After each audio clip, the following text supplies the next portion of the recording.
Good afternoon, ladies and gentlemen. I'd like to call the hearing to order and acknowledge that we're in Treaty 1 territory and the home and the traditional lands of the Ojibwe, Cree, Dakota peoples, and in the national homeland of the Red River Métis.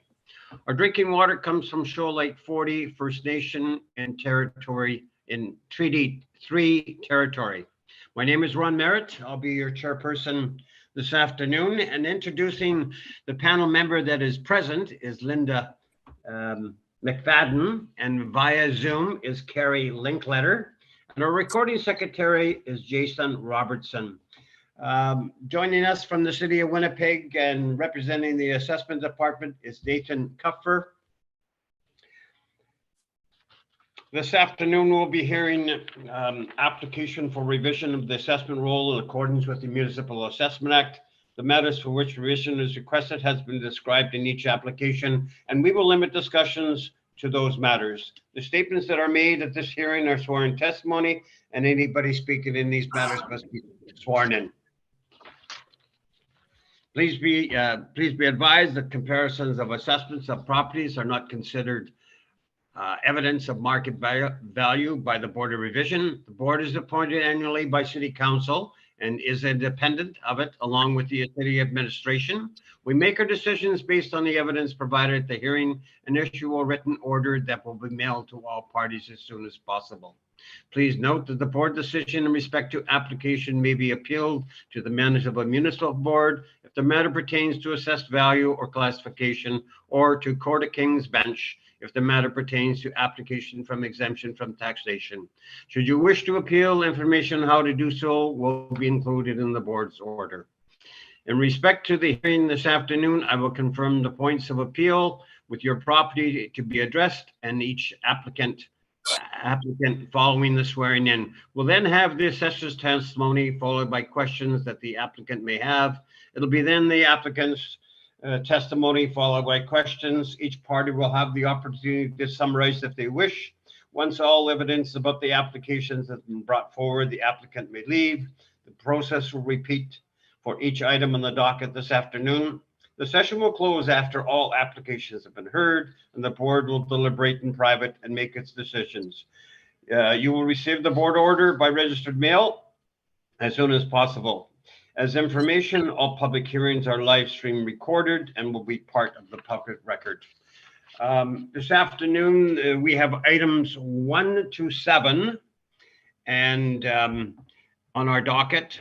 So Mr. Robertson, can you please swear in the assessor, and we'll go to the first applicant, which is Mr. Slaughter, but you might as well swear them both in at the same time. Certainly. Mr. Assessor, please state your full name. Nathan Kupfer. Do you affirm that the evidence you are about to give at this hearing is the truth, the whole truth, and nothing but the truth? I do. Thank you. Mr. Applicant, please state your full name. Rod Slaughter. Do you affirm that the evidence you are about to give at this hearing is the truth, the whole truth, and nothing but the truth? Yes. Thank you. You may be seated. Mr. Kupfer, we're going to go to 200 Graham Avenue, and you're representing the city assessment department. So take us through this property, please. The floor is yours. This is roll number 1209-3042-000, street address 200 Graham Avenue. This is an 11-story commercial office building constructed between 1989 and 1990. The total floor area is 165,652 square feet with a leasable area of 148,000, which means a leasable efficiency of about 90%. And we have a 2023 assessment today at $38,850,000, which we'll be recommending. Page 2 of my brief shows a subject sale here in 2015 with a sworn value of $45,300,000. I didn't get a chance to investigate the sale myself, so I'd like to ask the applicant about that once we get there. We have two income streams on this property. One is a parking structure, and one is for the OFA office building. The first one here is the parking structure. showing 145 stalls at $103.50 a stall, capped at 7%, giving you that estimated value using the income approach of $2,573,000. The OFA stream, as you can see here, we have a number of different premises. The average rent being applied is $18.61. We have a 10% vacancy, 3% expenses, and a $15 shortfall. A capitalization rate of 6%, which derives the value using the income approach of $36,488,000. Next page of my brief shows the combination of those two streams in the summary. I'm not sure why the estimated market value of the stream here isn't exactly what we have for 2023, slightly higher. But that first value that I gave you, the 38 million one, is the correct one and the one under appeal. Continuing to scroll through, we have our capitalization rate tables. We have some photos of the subject property. I'm sure it'll look familiar to you all. We have income and expense information submitted beyond that. I would draw your attention to page 14 of my brief here, where we have the 2020 property income and expense questionnaire. Appears to be showing a net operating income of $2,766,559. And that compares to our model here.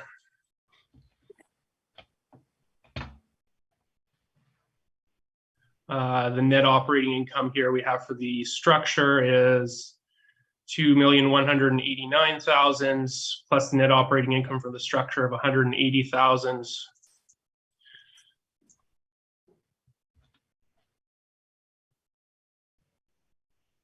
We're modeling about 2.369 in net operating income, so about $400,000 less than what's reported, at least on that income and expense mailer. And then I would ask you to scroll all the way to the bottom of the brief where we have our OFA marketplace study. This was conducted by Mr. Pohl. My understanding is 200 Graham was actually one of the properties analyzed within this study. You can see it on page 71 of the brief. It looks like he's stabilized a 3-year average for rents, for vacancy, for shortfall, as well as the number of CRUs leased. So we can compare that fairly well to what's being modeled, and as well the average for the OFA marketplace, which is included in the study. And that's about all the information I have for this property at this time. And I'm open to any questions you have. Thank you. I thank you, sir. Mr. Slaughter, questions of the assessor? Yes, thank you, Mr. Chairman. Mr. Cuthbert, I know you're not the author of this study, but I'll just ask a few questions if you don't mind. You may have some knowledge of the answers.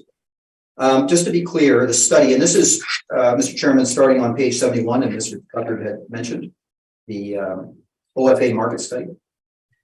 And just to be clear, my understanding is that the cutoff date for the study was December 2020. So nothing up to the reference date in 21 was considered in the study. Is that correct? I can't say 100% on that, Mr. Slaughter. Okay. That's the way it appears based on how it's written here. And the author had segmented years. You can see on page 71, 2015, 16, 17. And I guess the intent was to show market behavior in each of those years. But to your knowledge, step-ups were included in that analysis as well. Is that correct? I would assume that Mr. Pohl would have included step-ups. And yes, I think the purpose of showing multiple years here is to stabilize it, average it out, and to get a good idea of what it should be going for. Right. But to be clear, step-ups are not negotiated in that given year, correct? They would have been negotiated in the previous year. I can't speak to how the step-ups would have been factored into this. Okay, thank you.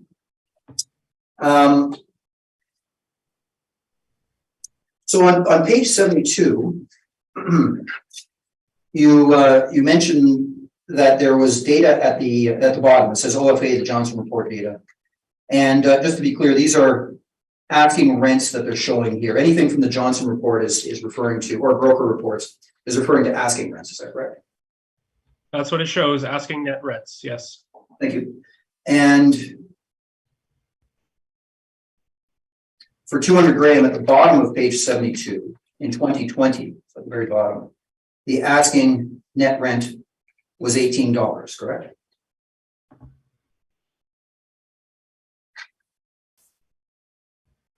That's correct. And if I could ask you to turn to page 21, there's a, I guess, a marketing brochure.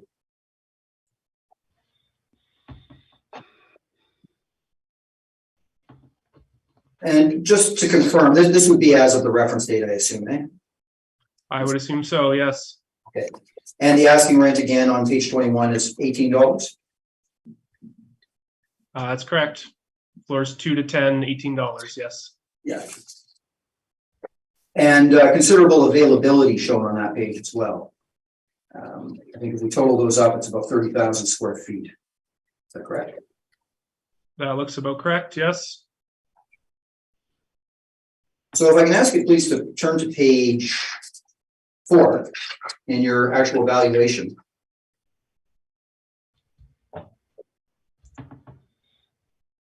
These rents that are applied are not related to the actual rents in place, is that correct? These rents are modeled based off of the marketplace as a whole, not specifically off of the rents achieved by this property. Okay. Now, on page 71, and if the board wishes to turn back to that page, I apologize. We should go back to page 71 for just 1 second. Back to your study.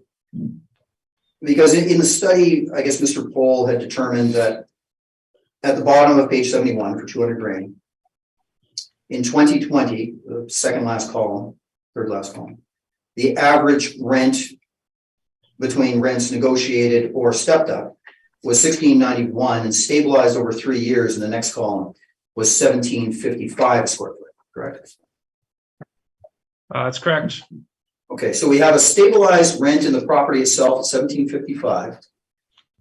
And in 2020, actually, it's $16.91. And we have an asking rent of $18.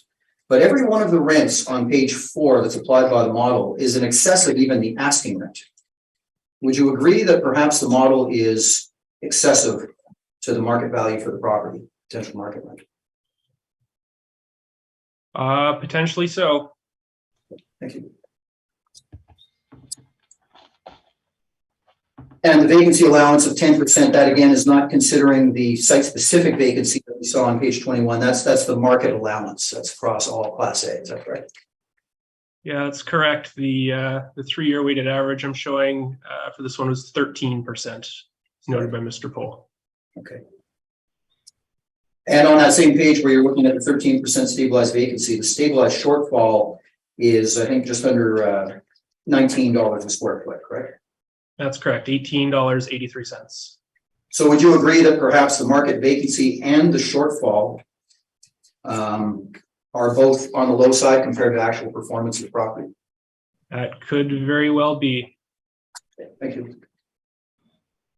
You mentioned on page 14, you had the income and expense mailing.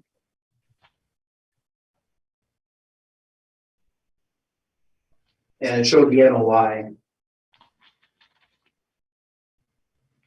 In the revenue category, there's an item lease cancellation, it's $733,000. Would you agree that that is an anomaly revenue item that typically wouldn't occur and likely wouldn't be included if we stabilize this over many years? That's difficult to say. Okay, thank you. And this is kind of an unfair question, you wouldn't know this, but the vacancy allowance in the last column, or not the vacancy allowance, the actual vacancy, that hasn't been deducted from the NOI as shown. It's like you're not aware if it is or not, I guess. I'm searching for the vacancy on this to see where it's deducted or not deducted. Last column on page 14, it says rental income loss. That's about $425,000. Then yeah, it wouldn't have been deducted. Okay. I think that is. Sorry, Mr. Chairman, I'll just double check here. I think that's all the questions, so. Yeah, that's all. Thank you very much. Thank you, Mr. Slaughter. Miss McFadden, any questions of the assessor? I have no further questions. Thank you. I thank you. Ms. Linkletter, Just one question for Mr. Kupfer. Good afternoon, Mr. Kupfer. Good afternoon. I'm going to assume that you did not inspect this property nor any properties on the docket today because you've just been handed this morning, correct? That is correct. Okay. Thank you. That's all my questions. I thank you.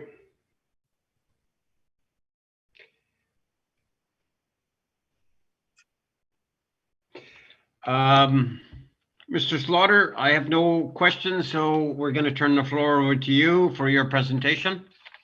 Thank you, Mr. Chairman. I do have rebuttal evidence, so I don't know if the panel would prefer that we go through that first before the direct. I think that you're going to do your presentation, and then we'll get to that, because I think my understanding is it might not be rebuttal, so it could be just a correction. This one is true rebuttal.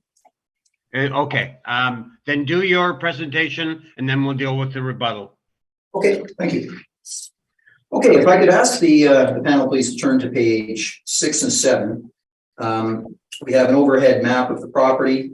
Mr. Cuthbert had described it. There's not much to add. It's a Class A office tower, steel frame with glass cladding located on Fort and Graham. It is connected to the upper walkways.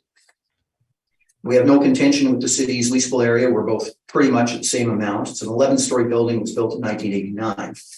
And the property includes an underground parkade with 120 stalls and a surface lot with 21 stalls. There is no amenities in the property itself. There was a Robin's Donuts that was located on the second floor where the walkway connects, but they had vacated just before the reference date and the space remains vacant. So if you could turn to page 10, just before I go into the site-specific analysis, Mr. Chairman, I just want to make a few opening comments about the overall downtown office market, especially the Class A's, leading up to April 2021, our reference date. So you may have seen from the study that the city provided, and I'll go through this in rebuttal again, that effectively rents have been static for many years in downtown Winnipeg, face rents. But the vacancy has been increasing significantly, and that's before the pandemic. This is in 2018, basically, it started. And it really started when the True North Tower came onto the market in late 2017. And the True North Tower is a AA tower. It's not comparable to the Class A's that we'd be discussing, such as 200 grand. But what it did is brought on another 300,000 square feet to the Class A supply, which, not including owner-occupied properties, is around 1.8 million. So that's a significant percentage increase in supply to the downtown office market. And one would hope when a superior property comes on the market that demand also would increase. But in fact, in downtown Winnipeg office market, net new demand is next to zero. There really hasn't been any net new tenancies in downtown Winnipeg for a number of years, anything significant. So what ended up happening with the True North Tower is they enticed certain tenants from existing Class A towers. And that basically opened up the vacancy that we see in the assessor's evidence, and the reason why the overall vacancy allowance for Class A has increased significantly from last cycle. Amongst the leased properties in the city's study, it shows 20%, but amongst all Class A properties, square footage, it would be about 11%. And if you have static demand and an increased supply, that is extremely problematic. That's number one. Number two is this isn't a temporary blip. When something like this happens, the only thing that can correct it is increased demand. And we haven't seen that. In fact, demand was again impacted, because this happened in 2018. Demand again was impacted, of course, by the pandemic. And not directly, but what happened during the pandemic, and I'll talk about this when we go through our capitalization rate evidence, is that, of course, the hybrid work model came to be the norm. And most investors realize that this isn't just because of the pandemic. This is like a revolution in the way people work, and it will have an effect on demand. Certainly it was having an effect at the reference date, April 21, but most people realize this will affect us going into the future. So increased supply, static demand, and then the threat of decreased demand. This is what we call a tenant's market, where the tenants have the leverage. And in a tenant's market, the owner has to entice their tenants to either stay or take occupancy. And you can see that the vacancy has increased significantly. So what happens in a tenant's market, one of the number one symptoms is it costs more money from the owners to entice new tenants to their property. And we see that time and time again in the increased tenant inducements that are required. We don't see it on the income statements, but we will see it in evidence in permits and other factors. And basically, in a nutshell, what used to cost on average $40 per square foot to bring in a new tenant and attain a rent of around $18 a square foot is now costing well over that amount and can go actually up into the $100 a square foot. This is a very important factor for a few reasons. Number one, it's harder to get tenants. It's harder to get the face rents that you may have had prior to 2018. And it's costing more money. And where is that money reflected? This is one of the points that we're going to bring up in our argument. That where that money typically was recognized, in our opinion, and this is just our opinion and it differs from the city, but it was in the non-recovered allowance, non-recovered expense allowance. That is basically space marketing costs. And it includes items like leasing commissions and tenant inducements. So at a time when the assessment department has significantly reduced that amount, basically brought it down to just the structural reserve, in our opinion, we actually see drastically increasing costs.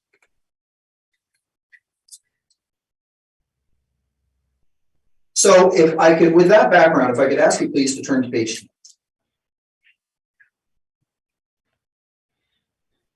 So one of the things that we're trying to do now is understand, well, number one, we're trying to assess the property based on its market value. And for that reason, we need to look at the site-specific performance of the property. We're not assessing a office tower based on average rents. We're assessing the subject property. But we also want to look at, and this is what the assessor was doing with their study, look at what is happening close to the reference date. The difference that I'll talk about in rebuttal is that we don't believe step-ups are indicative of behavior in the market. That's indicative of behavior. Oh, Hold on here. oh, okay. Sorry, we lost the screen on this side.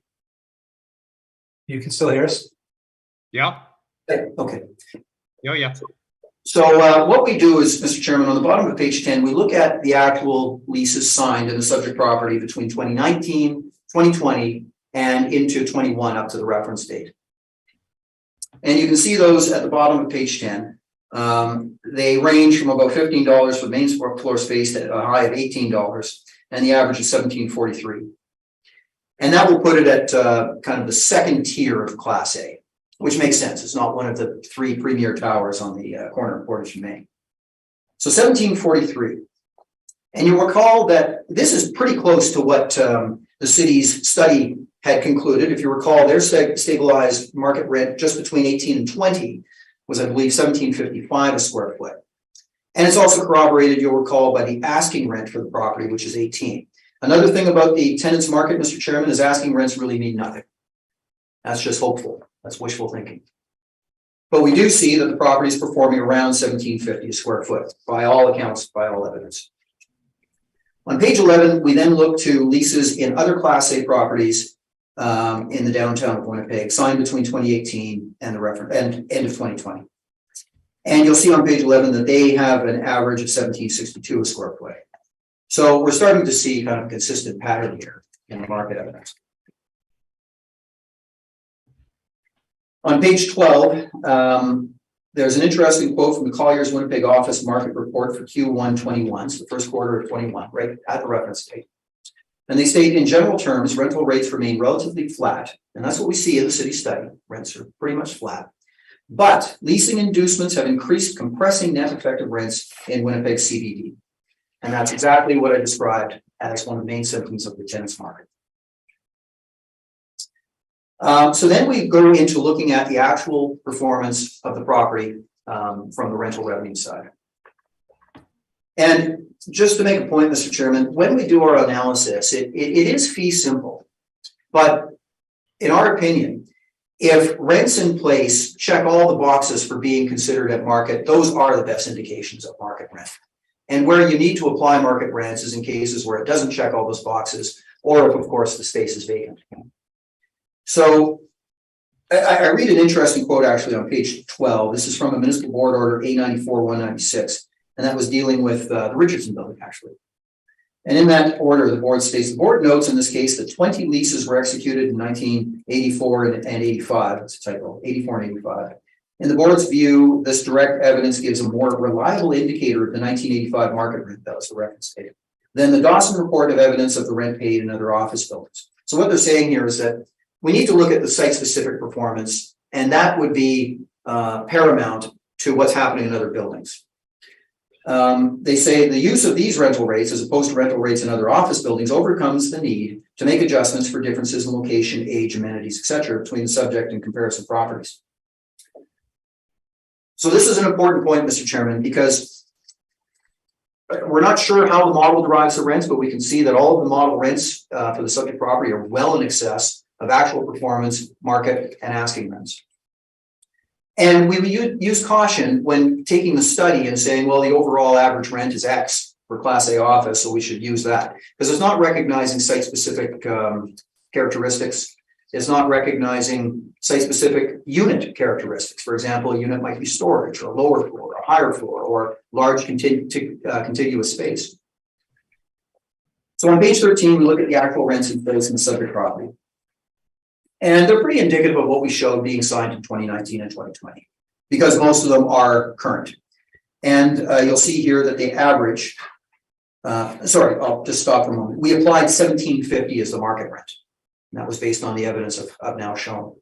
So when we apply $17.50 the market rent and look at the actuals otherwise, we have a market rent overall of $17.51. So very consistent in all evidence that you're seeing so far.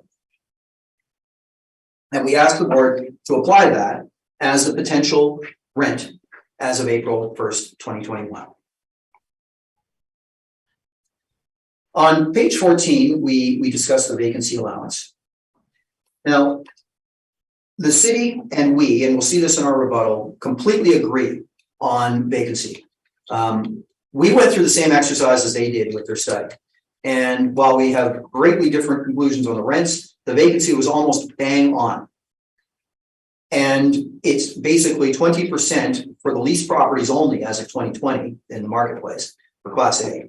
But when we look at owner-occupied properties as well, it hovers around 11%. That's corroborated by the market reports that we see. And that's where the model had determined that 10% should be applied as the overall office vacancy allowance for Class A.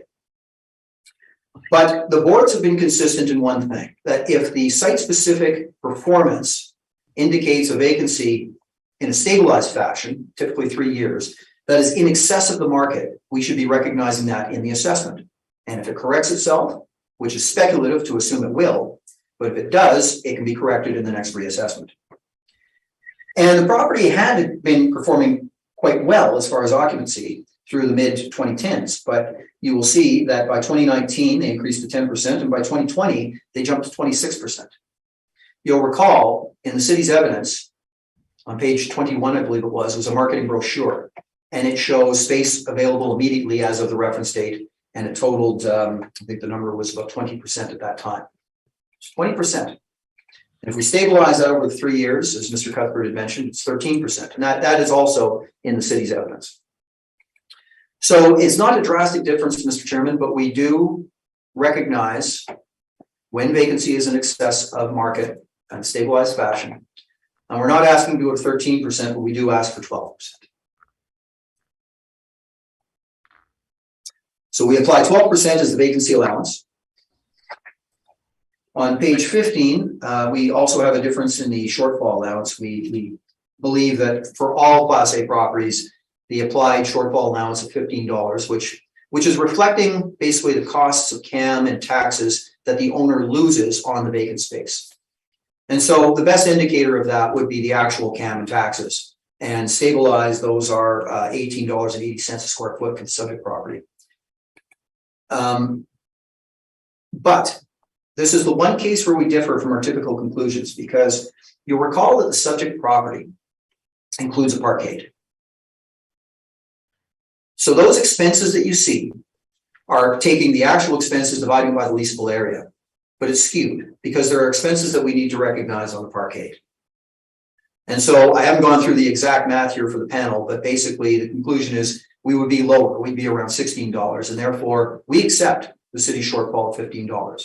I wanted to walk through, though, why we would have typically argued for a higher shortfall, but in the subject case, we are not. Which brings me to the third main contention then, in the valuation, and that is with the non-recovered expenses. Now, Mr. Chairman, we had submitted a separate report on both this item and capitalization rate. And I'm quite certain the entire panel has heard our office and certainly me go through this many times. So I'll ask your advice, Mr. Chairman. Do you want me to go through that document or just give the Coles notes? Hit the highlights. Sure. Because, as you stated, Mr. Slaughter, the panelists has heard the presentations, I think, a number of times. So if you could just hit the highlights, that's fine. Yeah, certainly. Thank you, Mr. Chairman.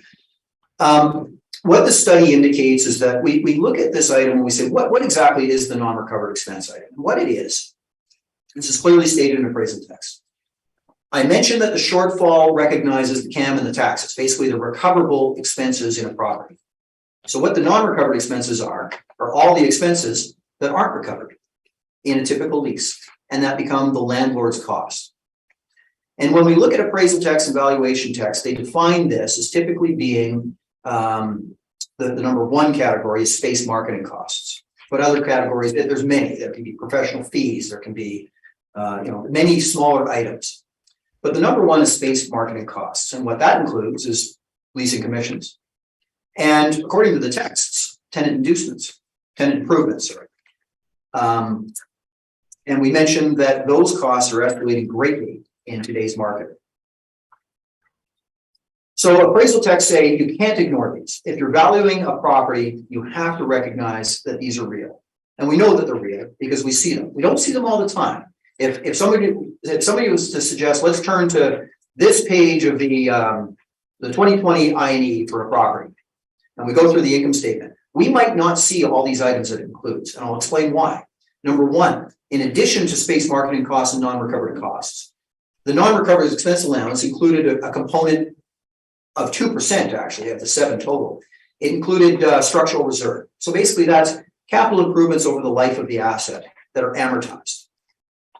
So to be clear, historically, since the income approach was introduced in the city of Winnipeg for valuation, this allowance totaled 7%, and they broke it down as 5% for what we call non-recovered management costs, and 2% was called other, but we interpreted that, and I think it was confirmed in the last hearing to be structural reserve.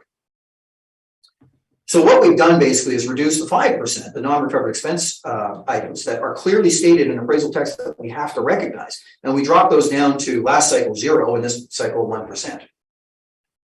If you look at an income statement, you may or may not see them. Leasing commissions, for example, sometimes aren't on the income statement. And secondly, you might not have leasing commissions in a given year if occupancy is high, but you will see properties where they are extremely high. That's the point of it being an allowance, is that it amortizes these costs or expenses over the life of the asset. So in the study, we also looked at assessing authorities on either side of Manitoba, and we saw that, like in Manitoba, there had been an allowance for these items. And then we did our own study of a number of properties, because the study covers all properties, but included office as well. And in that study of, I believe, 36 comparisons, we concluded that, yeah, 7% is accurate, not even counting structural reserve, because we can't measure that as clearly. So we concluded that it's real. We're told we have to recognize it. It had been recognized. It's recognized in other assessing authorities. And we see it when we look at a large sample of properties. The argument against including the allowance, Mr. Chairman, is a number of board orders that have been brought forward in evidence, municipal board orders. And let me be clear about every one of those municipal board orders. The question being asked the municipal board in those cases was this: we want to deduct the tenant improvements or the free rent or whatever were the inducements to create the face rent in the property. We want to deduct those to the net effective. You remember I mentioned earlier that quote where the Colliers had mentioned face rents may seem stable, but net effectives are dropping. So the question being asked the board was, we want to deduct those costs to come to a net effective rent. And the board was 100% correct to say no. And the reason is, if I'm buying the property, those costs have already been borne by the vendor. I'm buying the face rents. So we do not deduct tenant improvements.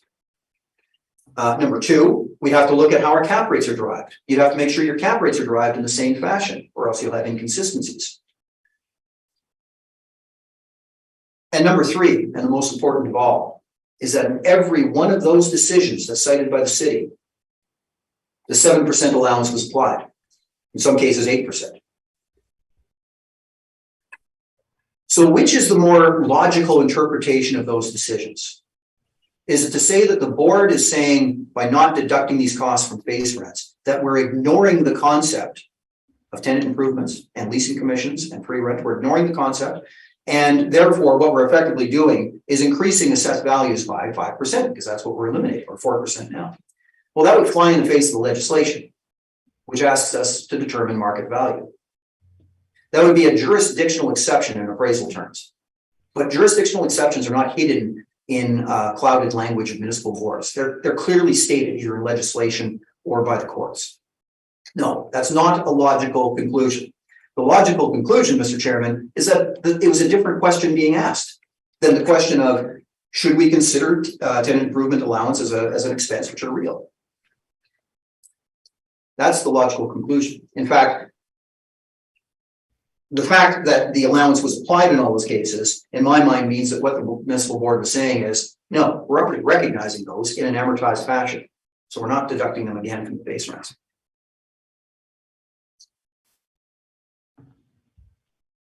When we go through our capitalization rate evidence, Mr. Chairman, and this is a very important part of the presentation, because we want to be clear that no matter what we do in our NOI, as far as these allowances are concerned, adjustments to market rent, adjustments to market vacancy, application of allowances, we have to make sure that the capitalization rates that are being relied upon are derived in the same fashion. That's fundamental to valuation. And that's what Altus tries to do, albeit there isn't much evidence in the pandemic, so we're limited. But when I go through the capitalization rate evidence in a moment, Mr. Chairman, I want to point that out, that we are consistent. And if we weren't applying 7% as the non-recovered allowance, and instead we're applying the city's 3%, our cap rates would be higher, because our NOIs would be higher, and divided by the same sale price, we'd have a higher cap rate. So really, this is the question, or this is the proposal I put before the panel. Either follow appraisal text, valuation text, behavior of the City of Winnipeg Assessment Department in the past, behavior of other assessment departments, market behavior, and common market sentiment, and apply the 7%, or increase the cap rate. At that point, I would like to ask the panel to turn to the cap rate evidence, if I may. That's a separate document.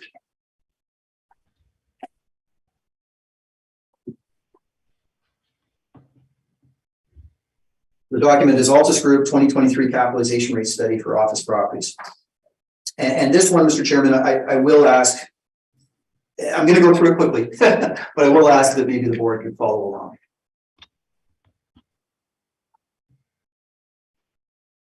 So I'll just pause and let everybody turn to that document.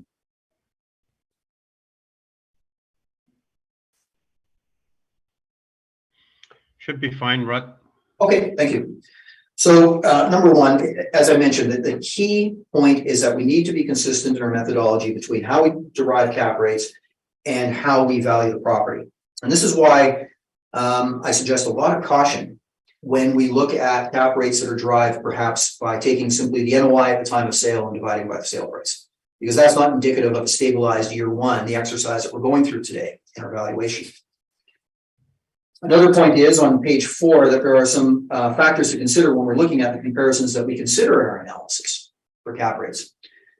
5.4.2 of the International Association of Assessing Officers Standard on Verification and Adjustment of Sales states, this is in the middle of page 4, that partial interest sales or sales involving a conveyance of less than the full interest in property should be excluded as a valid transaction. You can't say that two halves equal the sum whole because there are multiple factors in the negotiations. So these transfers should not be used as valid sales without thorough testing, analysis, and documentation. The reason I bring that up, Mr. Chairman, is that we'll see in the rebuttal that the city's evidence includes 2 sales of office properties back in 2013 or 2014, and both of those transactions were partial interest sales. Of course, there's other criteria we need to consider, but that's not germane to today's discussion. But portfolio sales or sales with multiple assets need to be cautioned against, or at least use caution when looking at, and leasebacks. So on page 5, Mr. Chairman, there aren't many clean transactions of Class A office to look at. So although we need to use a lot of caution when looking at broker studies because we don't know what their methodology is, they give us a general sense of what experts are thinking is happening in the market.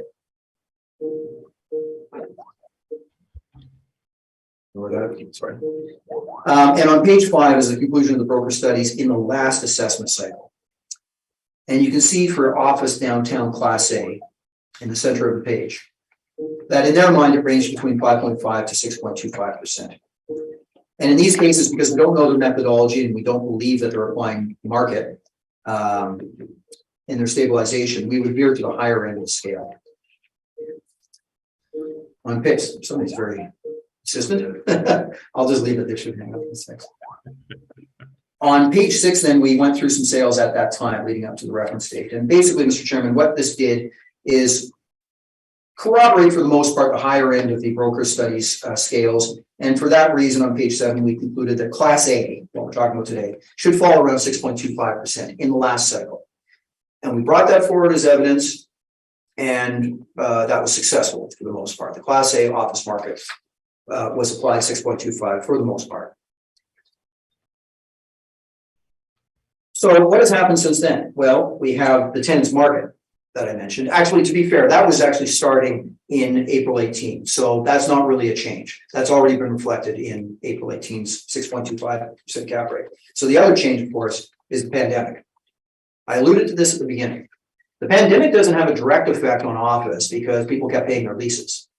It decimated ground floor retail and parking, but the offices that kept paying their leases. But what it did is begin the revolution of the hybrid work model. So Altus Group was involved in a number of studies because we are involved in valuation for many purposes across North America. And so what we needed to do is figure out, well, what does the actual market think about what's happening? The pension funds, the REITs, the brokers, the people who really make the decisions. So we went out in June and November of 2020 with a very in-depth study. And I have some of the excerpts of the study here starting on page 9. This is from the November 20 study. And I'm just going to mention a few of the points, Mr. Chairman. But remember, this is before the reference date of April 1st, 21. One of the questions asked to the office group was, do you expect office tenants to downsize their space requirements in the future as a result of the increase in work from home brought on by this pandemic? 57% said, yeah, that's likely. The next question asked was, what percentage change in market rents are you forecasting for the 2021 fiscal year? And you can see that for downtown in light blue, some thought no change, but the majority thought a decrease of about 5%. And in lower quality office, it was far more thought a decrease of 5 to 10%, or even more than that. But the question that I think is important for this study here is the next question.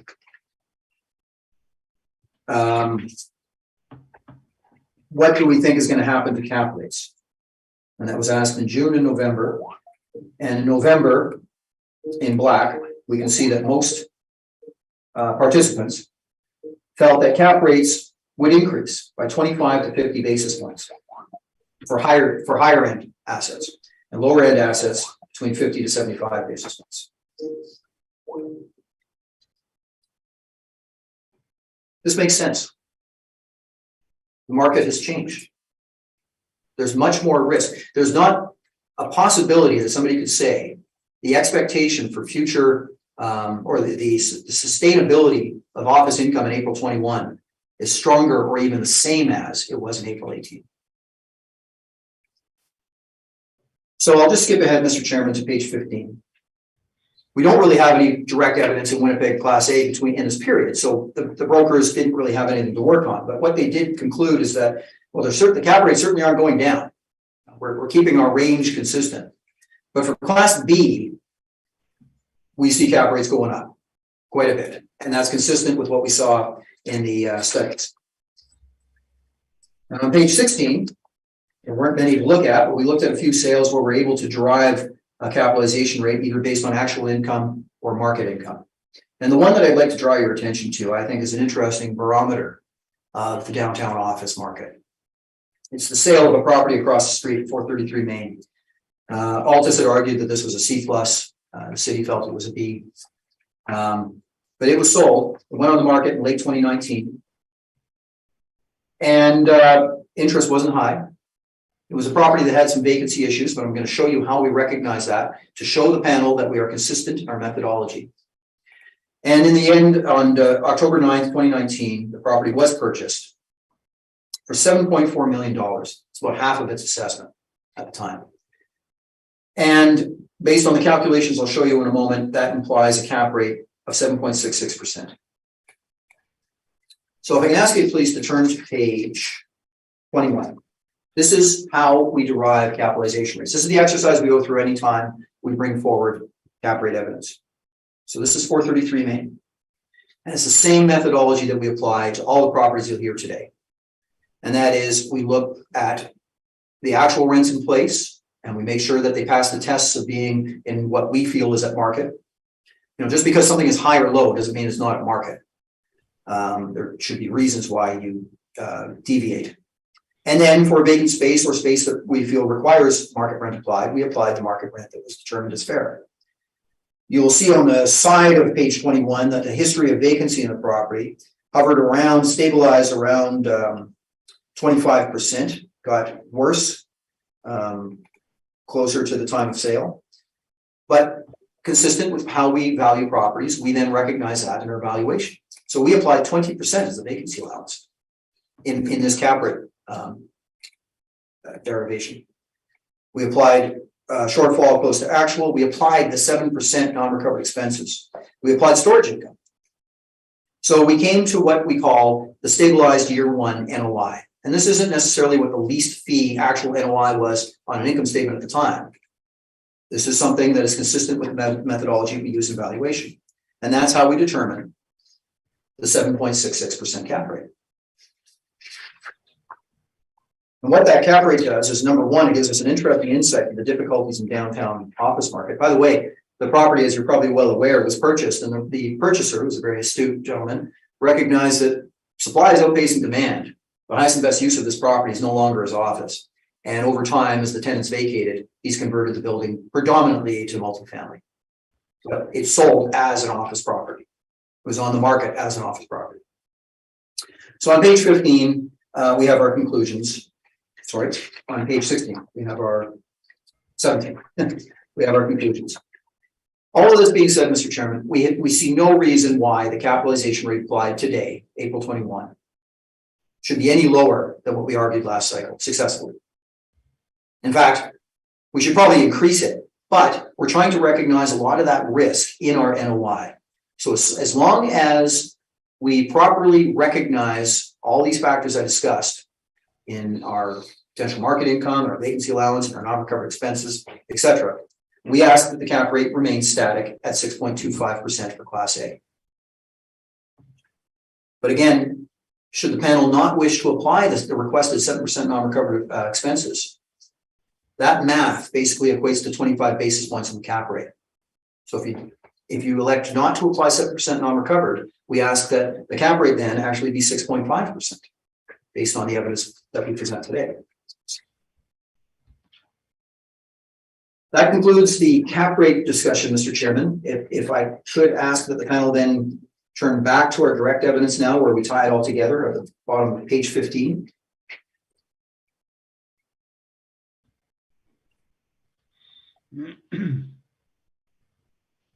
The last item that we need to include in the overall property valuation is the parking valuation. And based on our analysis, we feel that the city is fair at their value of 2.573 million. So if we then turn to page 16, we have the two income streams that are total.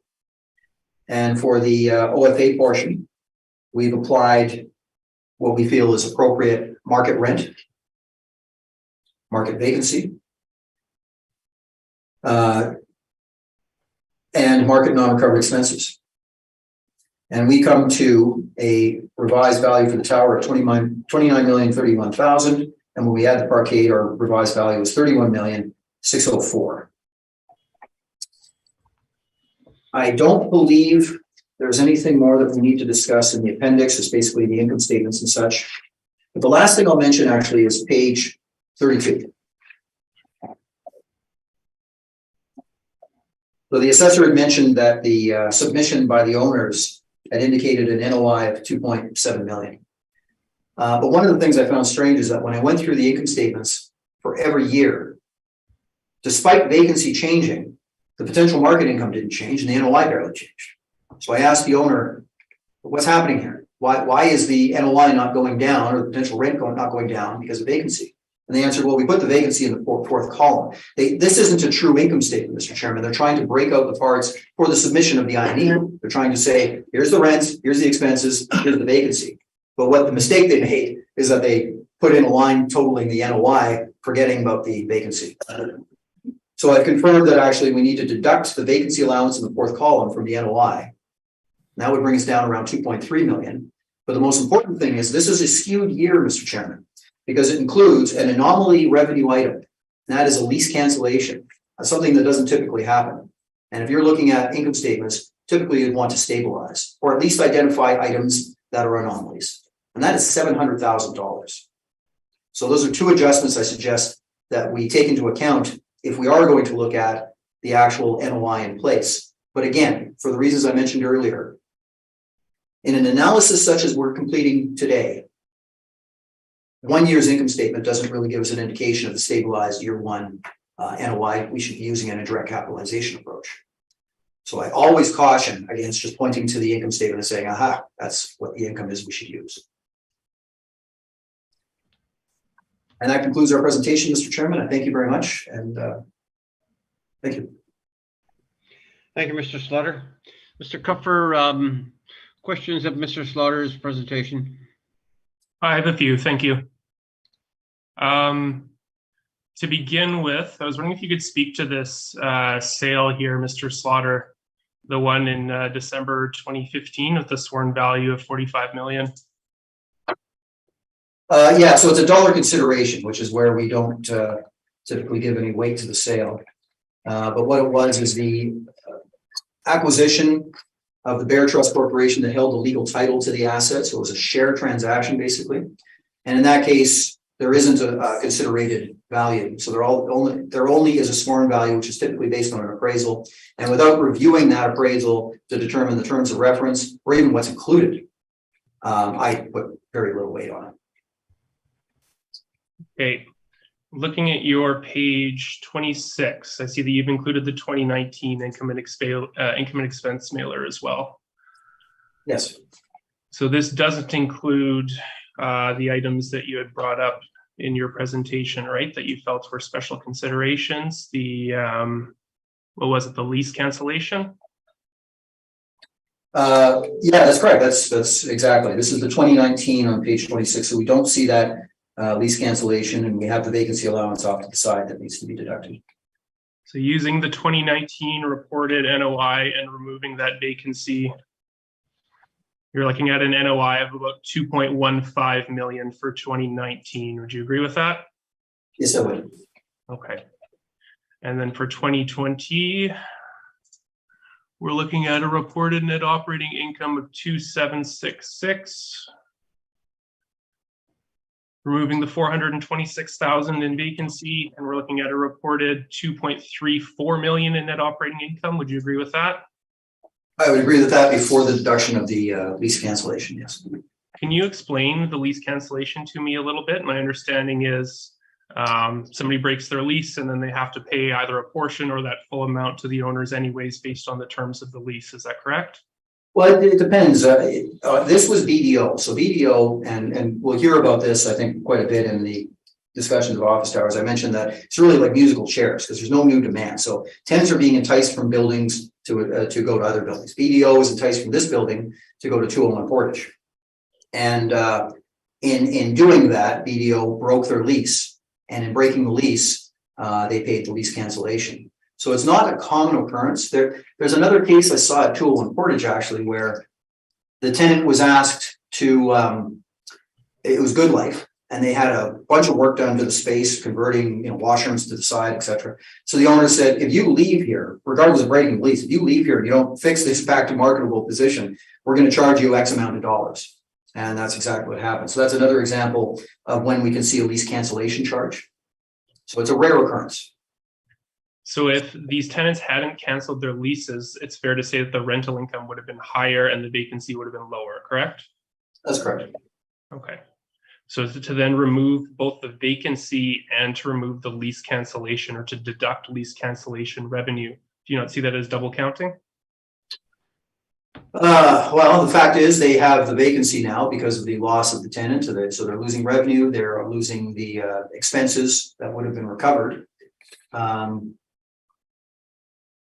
that lease cancellation isn't a 1 year item. It would be the amount that they would have in the remainder of the lease, whatever that may have been. So the lease cancellation amount, do you feel like could be stabilized over a number of years because it encompasses 5-year leases, 3-year leases, that sort of thing? My understanding. Well, yeah, that amount is a cancellation penalty that doesn't just pertain to the year 2020. Okay, but it's higher in 2020. We're guessing because of the COVID-19 pandemic and working from home and people canceling their leases. Is that correct? No, they canceled the lease because they were leaving to go to 201 Portage. Again, it's a pretty rare occurrence.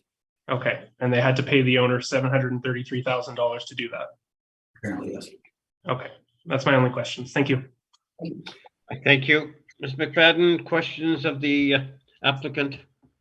Just one clarification. I think you'd mentioned early on in your presentation that although your stabilized shortfall was around $17, that you'd only use $15 in the analysis. Yeah, I think I actually used 17 in final conclusion. Yeah. Right. So, yeah. So you want to leave it like that then? Okay. Yeah. Okay. I mean, I could correct the math, but I think it wouldn't make a very big difference at all. No. So, yeah. Just wanted to clarify. Thank you. Thank you. I think that's all my questions. I thank you, Ms. Linkletter. My questions have been asked and answered. Thank you, Mr. Chair. Okay, thank you.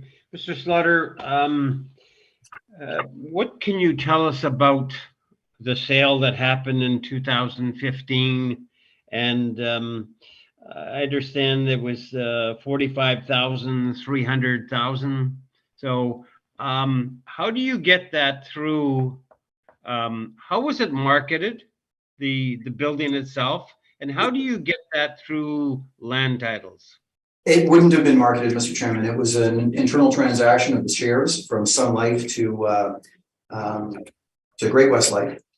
And so it would be entered. It wasn't an actual transaction with a considerated dollar amount. It's just $1. And then they would have to apply a sworn value. And the sworn value typically comes from an appraisal. But in cases like this, we give a large grain of salt in saying that that's any indication for certainly an assessed value as of a different reference date without having a chance to review that appraisal. And appraisals are done for different purposes. So basically if we were to accept that as any indication, what we're saying is we're accepting an appraisal from 2015 as the indication of the assessed value as of April 21. And I don't even know what the appraisal includes. I don't know what assets might be included in that. So that's why I don't give it even a second glance. All right.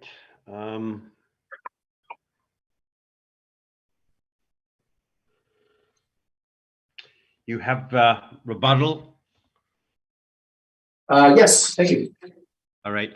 Mr. Secretary, do we have the rebuttal online? Yeah. Yep, it should be in the SharePoint folder. Rebuttal So- will so be just listed one. Just give us a chance, Mr. Slaughter, to get there, and then you can take us to the rebuttal.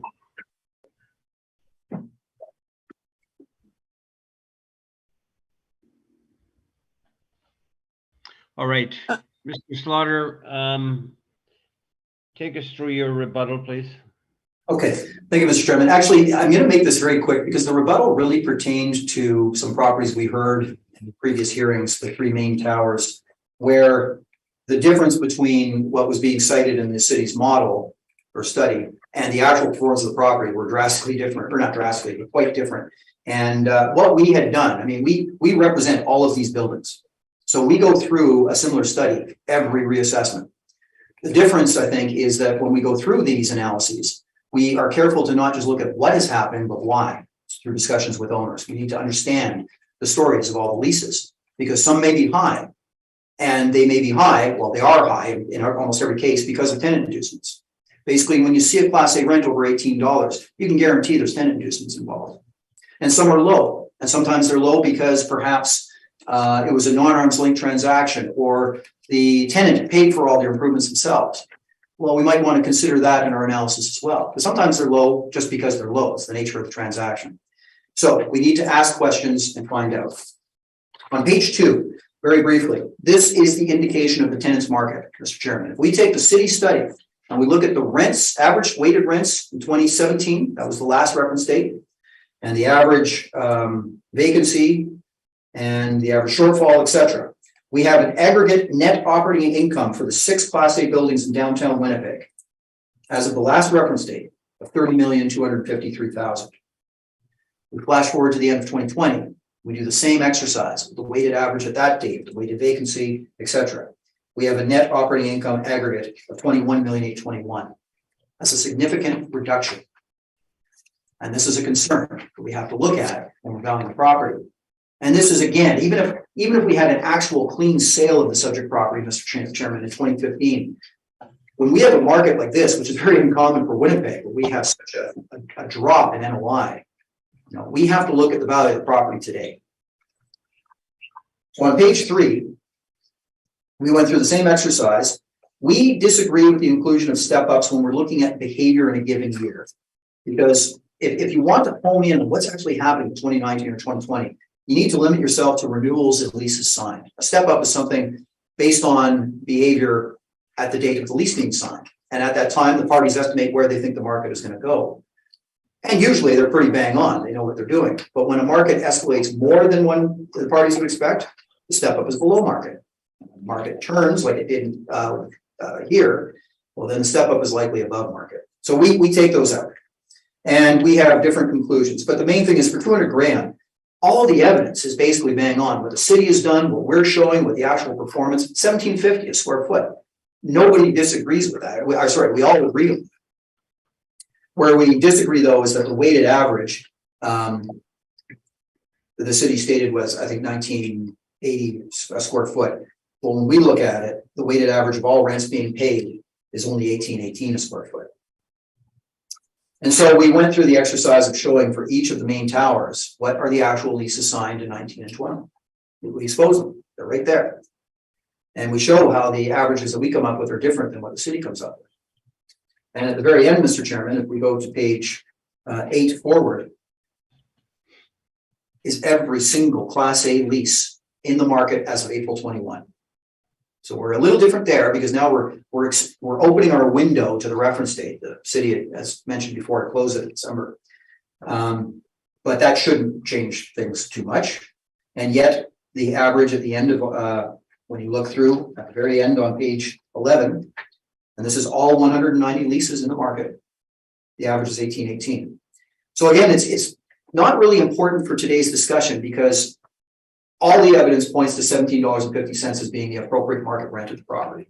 Where this was really important was on the properties discussed previously, 201 Portage, 360 Main, where the difference, the delta between our figures was great.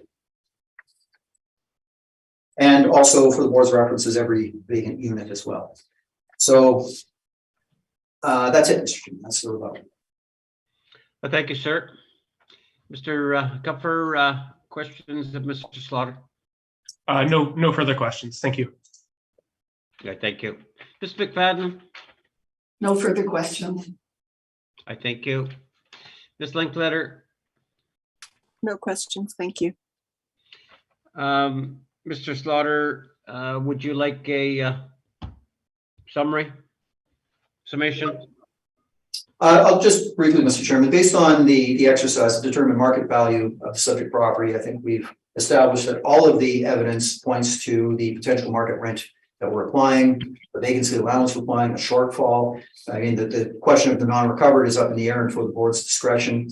I think the cap rate is pretty well supported. So I think our value is extremely well supported. And I think that the city's value, the market rents applied are excessive, period. And so therefore the value is excessive. That's all I have to say. Thank you very much. I thank you. Mr. Kupfer, I should have asked you to also summation if you wish. Just that the reported net operating incomes, I think, fall in line with what's being modeled, and I think the 2023 assessment should be maintained. Thank you. I thank you. We'll go to the next property, which is 215 Gary Street. Mr. Kupfer, whenever you're ready.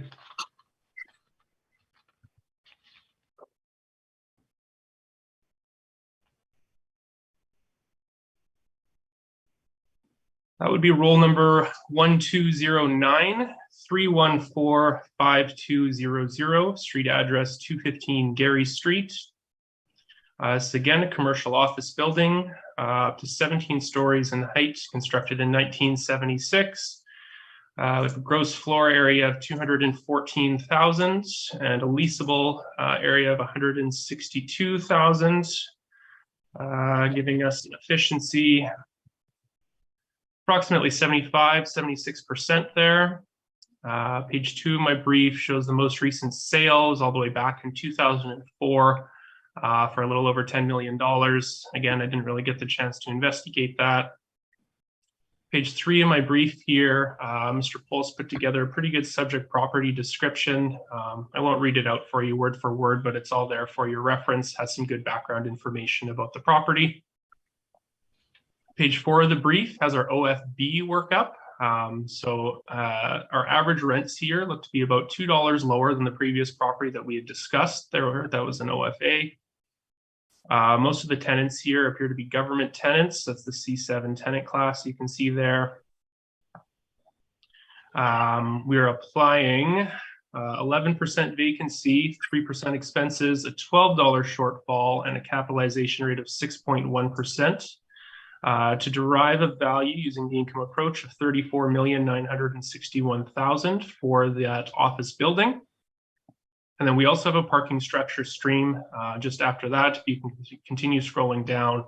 200 stalls at $92 a stall, capped at 7%, gives you that value of $3,154,000. Page 7 of the brief shows the summary combining the two values, giving you that estimated market value of $38,115,000. Continuing through the brief, we have our capitalization rate tables and municipal board extracts, some photos of the property, again, right on the corner of St. Mary's and Gary, so it's quite a well-located building. Income and expense information here is included. I would draw you to, it's on page 34. I want to scroll all the way down to my page 34 here.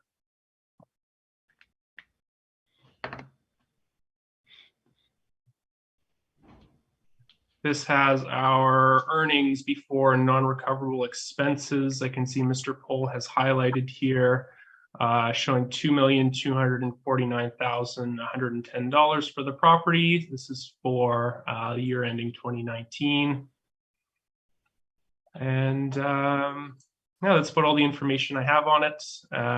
So again, we're going to recommend that 2023 assessment be maintained. just as supplemental information, we do have the OFB marketplace study included at the end. I don't believe 215 Gary was one of the subjects analyzed here. Yeah, that's all the information I have. Thank you. I thank you. Mr. Slaughter, questions of the assessor? Just before we get to questions, Mr. Chairman, this is one of the properties where I had, it's not really even really a correction. It's the graph of how the potential market income is determined, which is all stated in the brief, but I usually have a graph for visual purposes. It didn't make it in the brief for some reason. So it's okay with Mr. Cuthbert. It's that document I sent second today.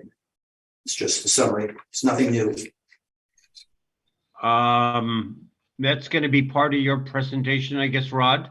So, Yeah, at one point, Mr. Chairman, I'll ask you to refer to that as I walk through how we've determined the potential market income. okay, but let's, we'll just deal with questions of the assessor right then, and then you can introduce it. Okay, thanks very much. Questions, Mr. Slaughter, of the assessor? Yes, thank you. Thank you, Mr. Cuthbert, for you mentioned that it wasn't, this property was not part of the Class OB study that the city had done. But if I could ask you to turn to page 55 of your evidence.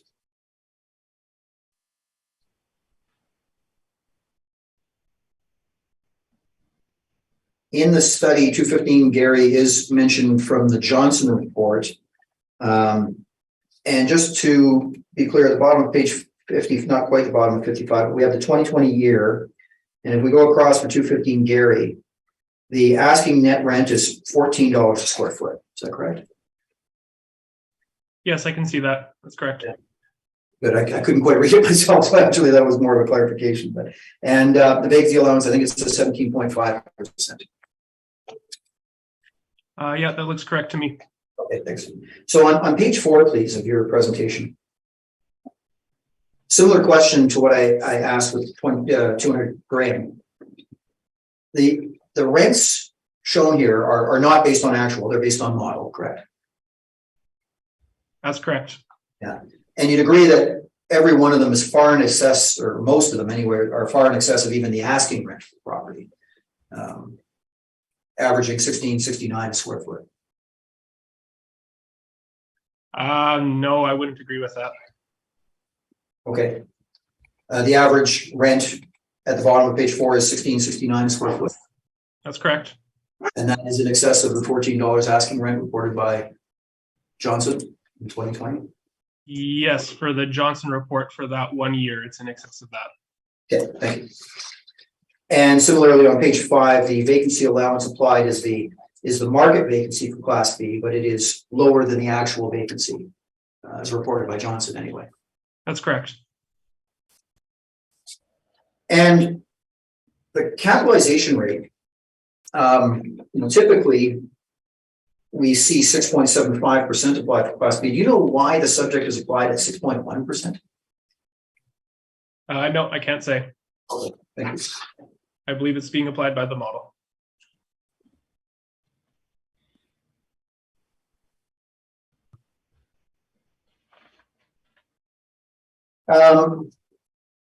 I did have one last question, but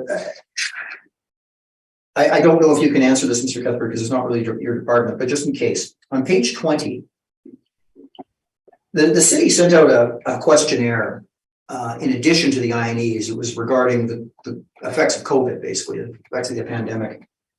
And the owner had stated, top, has the property been affected? They said, yes, significant impact. I'm just wondering if that is reflected at all in the model's valuation of the property. No, the income and expense mailers wouldn't have been directly applied to this model valuation. Okay. I think that's all the questions, Mr. Chairman. Thank you. I thank you. Ms. McFadden? I don't have any further questions. All right, thank you. Ms. Linkletter? I have no questions. Thank you, Mr. Chair. I have none either. So, Mr. Slaughter, your presentation, and then we can discuss the other thing. Sure, thank you. Page 6, Mr. Chairman, is a photograph of the property from the aerial view. and from the eastern side.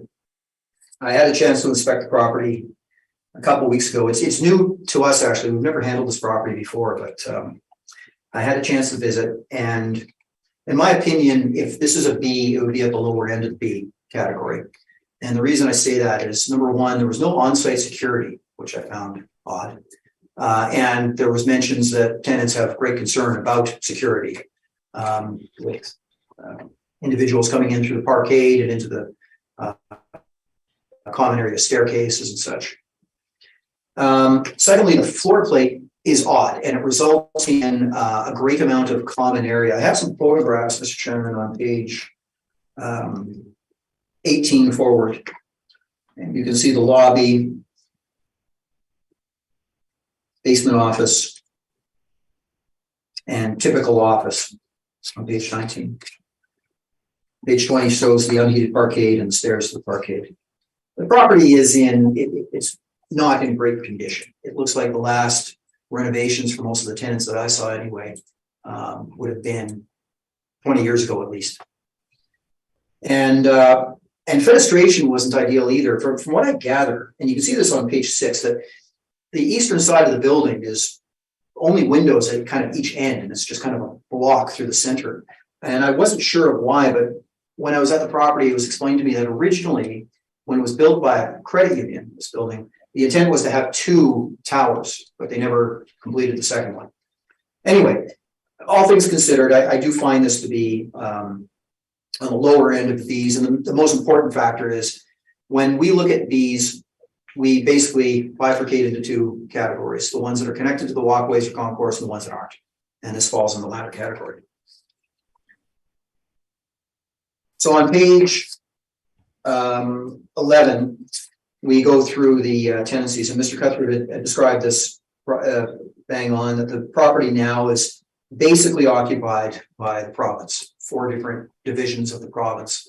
Well, I shouldn't say that. There's a lot of divisions, 4 different leases. The first occupying floor is 9 to 11. That's 32,724 square feet. They signed in 2005, and it's a semi-gross rent that nets the 1345 a square foot. And this is all evidenced in the rent roll in evidence. I'm just giving a summary. The second is 65,000 square or 66,000 square feet thereabouts on floor 6, part 7, 12, 14, 15, 16, and 17. And they pay a net rent, which is uncommon for the province. Typically, the province is semi-gross, but in this case, it is net at $13. The next one is the lower level, main 3, 4, 5, and 18. They're paying a semi-gross rent at $27.50, and when we net that down, it's higher than the others. It's around $16.96 a square foot. And then part of the third floor is in a similar sort of lease. The Class B market is in difficulty overall, but the subject property, I think, is in a very precarious position. And the reason is, Mr. Chairman, and now I will ask if the board could turn to that document that I asked submitted. And this is just basically a summary of what's on the rent roll. Are you in agreement, Mr. Cuffer? Mr. Cupper, you're muted. Yes. Are you in agreement with that? Could you state it again, please? To include, or now to turn to the summary of the rents, which is a summary of what's on the rent roll, basically. Yes, I'm in agreement. All right. Go ahead, Mr. Slaughter. Thank you, Mr. Chairman. So we looked at all the leases in place, and you will see that the expiry for most of these leases, on these long-term leases, is coming up at the end of 22. And that, we don't know what's going to happen. They may renew. Typically, if we're doing a discounted cash flow analysis of this, we give a certain percentage likelihood of renewal or chance of vacancy. But the leases are coming up to expiry. So we look to market. And on back to page 12, then we look to market, and we have a number of Class B rents. And again, recall that I mentioned that we basically bifurcate the market Class B into the 2 sections: those that are connected and those that are not. On this graph on page 12, Mr. Chairman, indices 15 and 18 are in the subject property. 1, 2, 3, 8, 9, 20, 21, 22 are all connected to the walkways. But 4, 5, 6, 7, 10 to 13, 15, 16, 17, 18, and 19 are examples of properties that are not connected. And those are the best comparisons. And those comparisons you'll see range from about $11 a square foot, or just under that, to about $15 a square foot. And they average around $13 a square foot. So we have the rents in place that are $13, $13.50, and $17, but they're all expiring soon. We have significant vacancy in the property. We have an asking rent for the vacant space of $14 a square foot. And we have market evidence for similar properties ranging from $11 to $15 a square foot. So when we look at the potential market rent summary, we're using the actuals as market for the most case because they pass the tests. And then for the vacant space, we apply a market rent. And this is another error I think I made, Mr. Chairman. We chose $15, which is at the upper end of that range. And when I went through my evidence again, I thought, why on earth did I apply that? It's not even what the asking rent is when I found out what the asking rent was. So we're too high on our market rent application. It should have been about 13. And we apply $11 to the lower level units, but I'll stay with what we have right now. So back to that summary, Mr. Chairman, that was the separate addition and evidence. That is the summary of our potential market rent income. We're using actuals and then $15 as the market rent on the vacant space and 11 on the lower level. And so you'll see that the blended market rent then is $13.91 a square foot. So it's in excess of what I believe is true market overall, but that's what we're applying, $13.91 overall. And so that number, $13.91 times the leasable area, is where we get the $2,265,665 overall potential market rent income. We've added storage income. There's some storage in the basement that isn't part of the rent roll. So we've added that at $12,900. Despite the fact that the vacancy in the property is around 16% at the reference date, and there's a concern about future vacancy. From what we can tell, the stabilized vacancy isn't as high. We don't have a 2019 number, but in any event, in this case, we will accept 11% as a vacancy allowance. We might be wrong about that, but that we can address in the future assessment, because again, we should not speculate. The city applied $12 a square foot as the expenses. That's pretty close to the actual 2020. We accept the shortfall allowance of $12. Same discussion, Mr. Chairman, on non-recovered expenses. This is consistent with all properties that we discussed today. We ask the board to apply the 7%, or if not, then increase our capitalization rate by 25 basis points. So for the capitalization rate, I really don't know why this was applied to 6.1%. I mean, that's lower than what we're asking even for the Class A's. And typically Class B towers are assessed at 6.75. Mr. Chairman, I discussed Class B, but I kind of alluded to it earlier. So with your permission, I won't bother going back to the cap rate study. I'll just summarize. Okay, that's so fine. You'll recall that we came to the conclusion that the A's should stay static at 6.25. But the B's, everybody is saying, from the market sentiment to the brokers, saying cap rates are increasing in B's. So we typically would argue 6.75. That's typically what's applied, but we move that up to 7%. Typically. But again, in this case, we feel that if we're recognizing all the factors we discussed in the NOI, we will accept the typical Class B cap rate of 6.75 and not 6.1. And again, if the board elects not to apply the non-recovered allowance that we propose, then the cap rate should be 7%. Mr. Slaughter, do you have a new NOI? It's on page 16, Mr. Chairman. So the NOI hasn't changed. Can you read that for me, please? Yes, it's 1.879 or 1,879,504. That's the total, correct? That's the total, not just for the tower. That's correct. Not just for the tower. Yeah, because we have parking is separate. Yeah. And the cap rate you're using? 6.75 on the tower, and we're accepting the 7% on the parkade. We're a little lower on our parkade income, Mr. Chairman, just slightly. And that's basically because we're looking at the actual parking income in 2020. Which reflects what I talked about. There's reduced parking demand through the pandemic, likely into the future. And we use a 40% expense ratio on that. We're a little lower than the city, not significantly.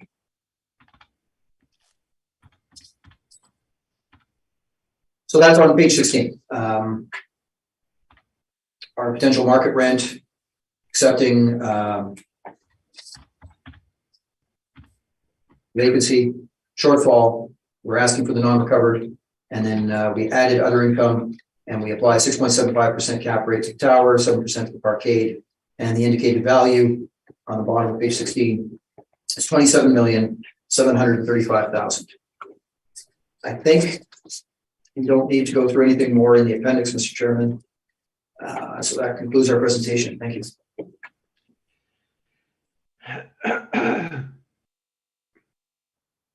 I thank you, Mr. Slaughter. Mr. Kupfer, questions of Mr. Slaughter?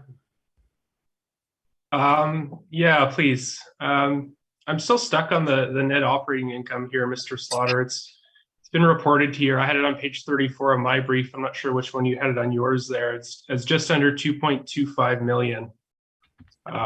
You keep saying that you're using the actuals that are in place here, the actual rents that are in place. So why is the net operating income that Altus is generating so much lower than what's being reported if the actuals are being used?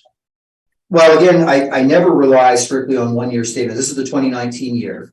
And we never rely on that as we're not doing a lease fee analysis. So we make adjustments for the vacancy, for example. I think the vacancy in 2019 was lower than what we're applying. And therefore, the expense loss is going to be less. So there are many factors in the stabilized approach that are going to veer from the income statements. And in some cases, we're going to be higher, in some cases lower than the income statement. In this case, it's likely due to the different vacancy, although I'm just looking through the revenue items. Parking, of course, was higher in 2019 than in 2020. Everything else seems pretty consistent. I mean, if we look at the base rent, and that's gross or semi-gross, we shouldn't be far off. So that's all I can say, Mr. Cuthbert. Okay, thank you. That's all my questions. I thank you. Ms. McFadden, questions? I don't have any further questions. Thank you. All right, I thank you. Ms. Linkletter? Just one question, Mr. Slaughter, just for some clarification. You're saying that this building is a lower class B? Yes. Okay, and your reasoning was due to the condition of the building? Yeah, well, it's threefold. Number one, some of the criteria we look at in classifying a building include on-site security, which I'm surprised that it didn't have. Right. Number two, the condition of the building is aged, both tenant finishing and just overall. It requires some work, from my quick opinion. But the number three is most important. This link later is that we separate the Class B market really into two separate Class B markets: those connected and those not to the walkways, and this is not. Right. Okay, I thank you. That's all my questions, Mr. Chair. I thank you. Mr. Slaughter, you don't, I think you introduced your stuff, your material, and you have no rebuttal, right? No rebuttal. No, thank you, Mr. Chairman. Either party want summation? No, thank you. No. Mr. Slaughter? Thank you. Okay. Let's go to the next property, which is 155 Carlton Street. Excuse me, Mr. Chair. Could Yeah. we just take 5 minutes, please? Absolutely. Thank you. All right. We'll call a hearing back to order. And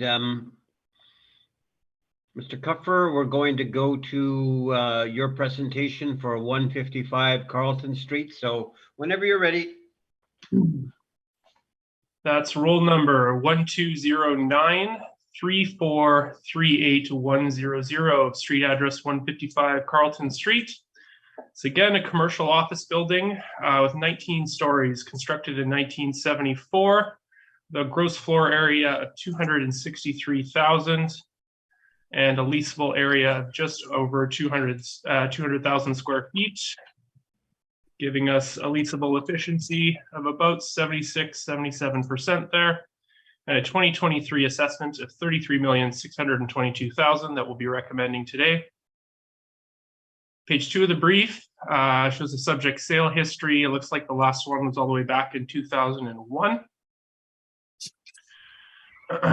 Page 3 of the brief has the OFB modeled workup here. Quite a few different tenants, some of them standard, some of them government. It looks like we're using an average rent here of $14.55, a vacancy of 11%, expenses standard at 3%, a shortfall of $12, and a capitalization rate of 6.75%, which derives that model value of $33,612,000. Only one stream on this property, so that is our total value.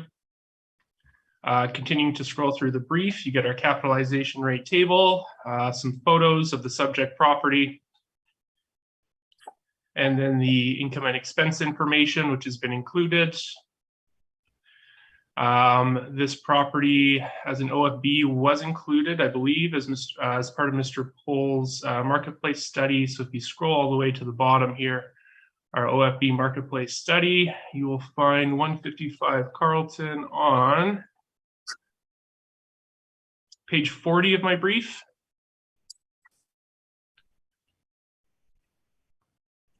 And it looks like we've got a 3-year weighted average calculated here of $13.51, median of $14, a low vacancy here, only 3.2%, and a shortfall of just over $11. So that's all the information I have on the property, and I'm open to any questions you have. Thank you. I thank you, sir. Mr. Slaughter, questions? I think just two, Mr. Chairman. On page 40, the last page we're on, Mr. Cuthbert, 155 Carlton. So the weighted average of the rents appears to be $13.51 a square foot. And the weighted average for the vacancy you mentioned was about 3.2. In 2020, it's showing 5.5%, correct? Correct. You have a marketing brochure on page 25. I'm assuming this is not post-reference. I would assume so as well. And page 26, it has the units available. 1, 2, 3, 4, 5.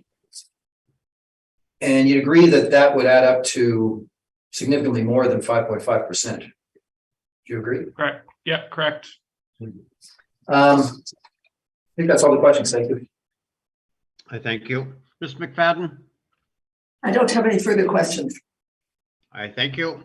Ms. Linkletter? I just want to confirm, Mr. Kupfer, that you have, or your colleague has stated on the brief that you've got a effective age of 1974 on this building?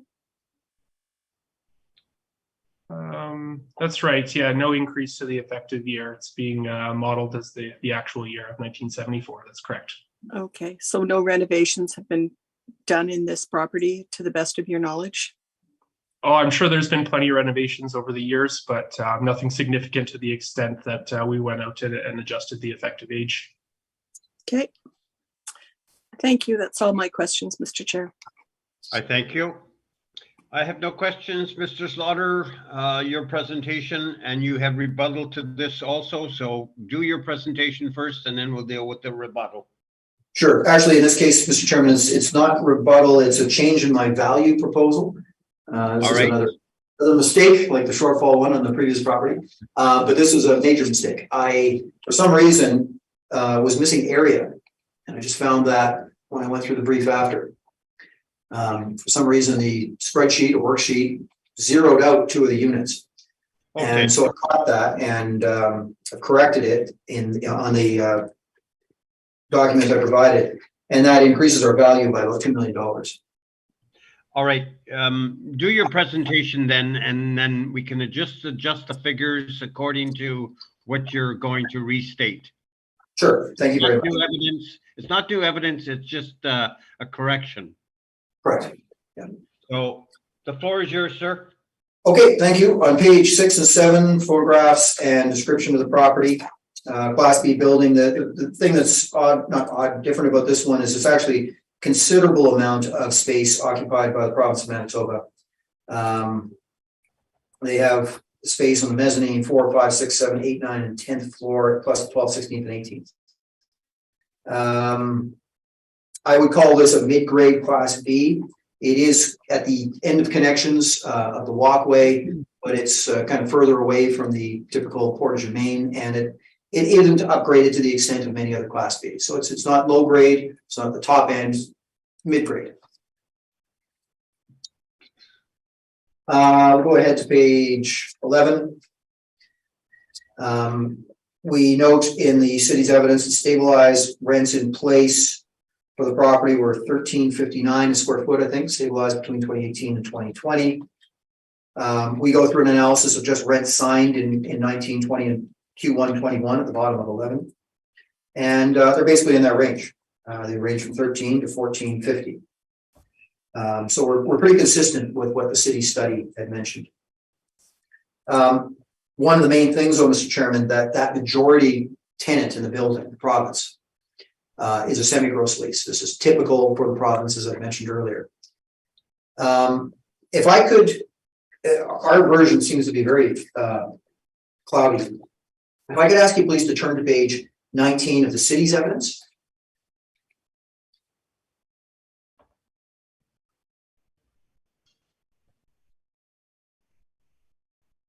This is the quick way of determining when a lease is not fully net.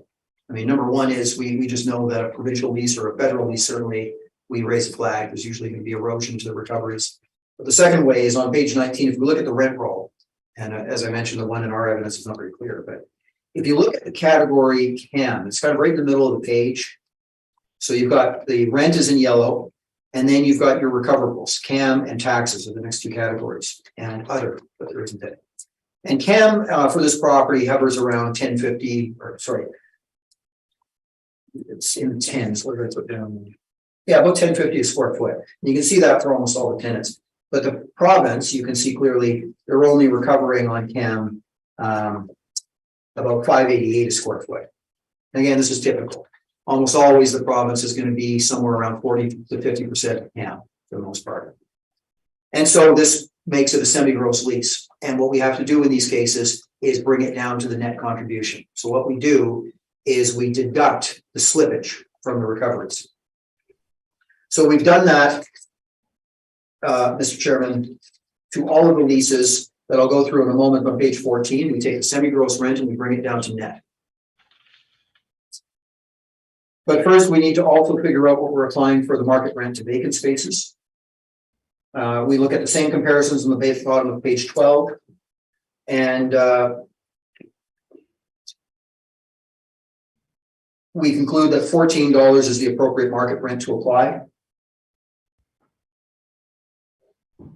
Again, the weighted average was $13.59 or something like that, I believe. So $14 to the vacant spaces, and the actuals netted down if necessary on the others. Our average then, well, actually, this is where I'll ask you to ignore my page 14 because this is where the errors are. So if I can direct your attention, please, to the additional document that was provided. It's the revised potential market rent income. And for 201,799 square feet, our blended average is 12.4 a square foot.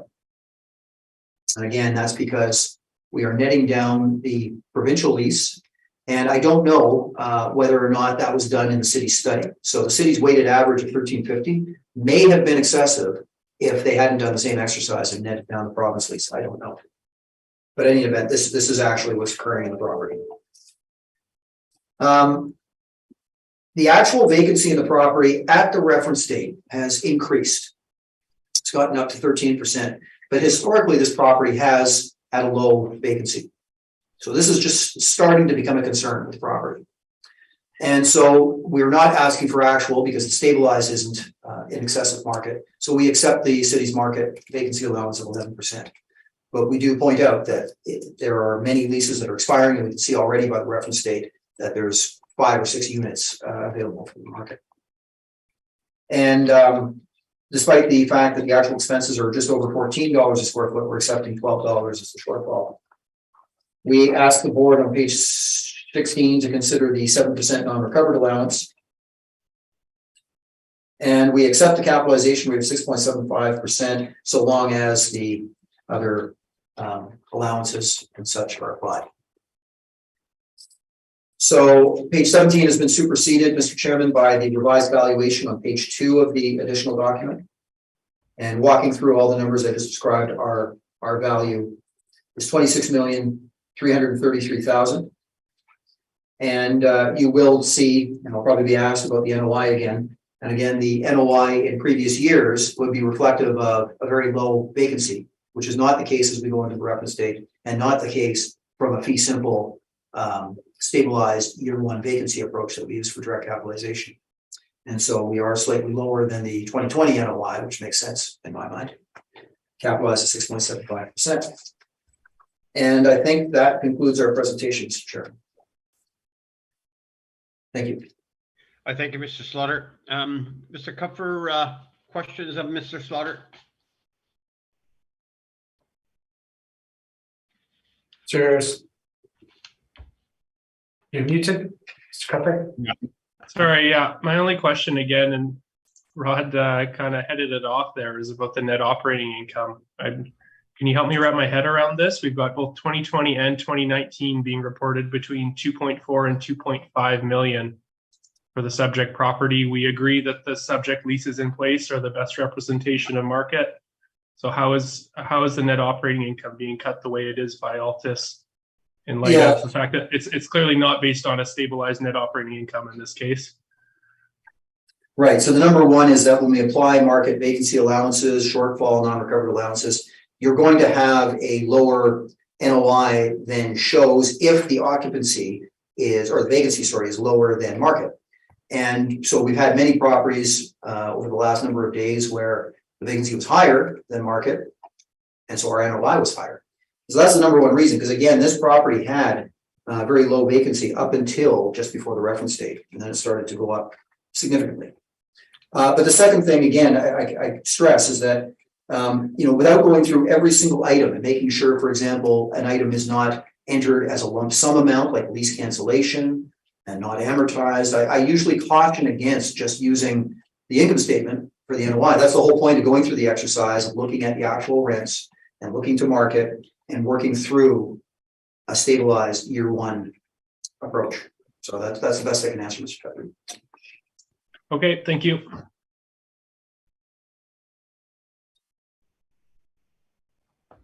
I thank you. Ms. McFadden?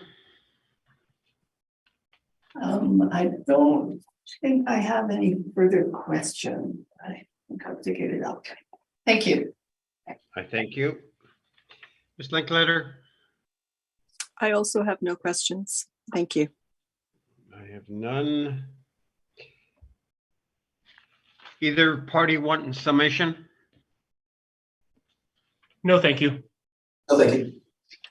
All right. Let's go to the last one that Mr. Slaughter has is 191 Broadway, Wawanesa Building. Mr. Kupfer, whenever you're ready.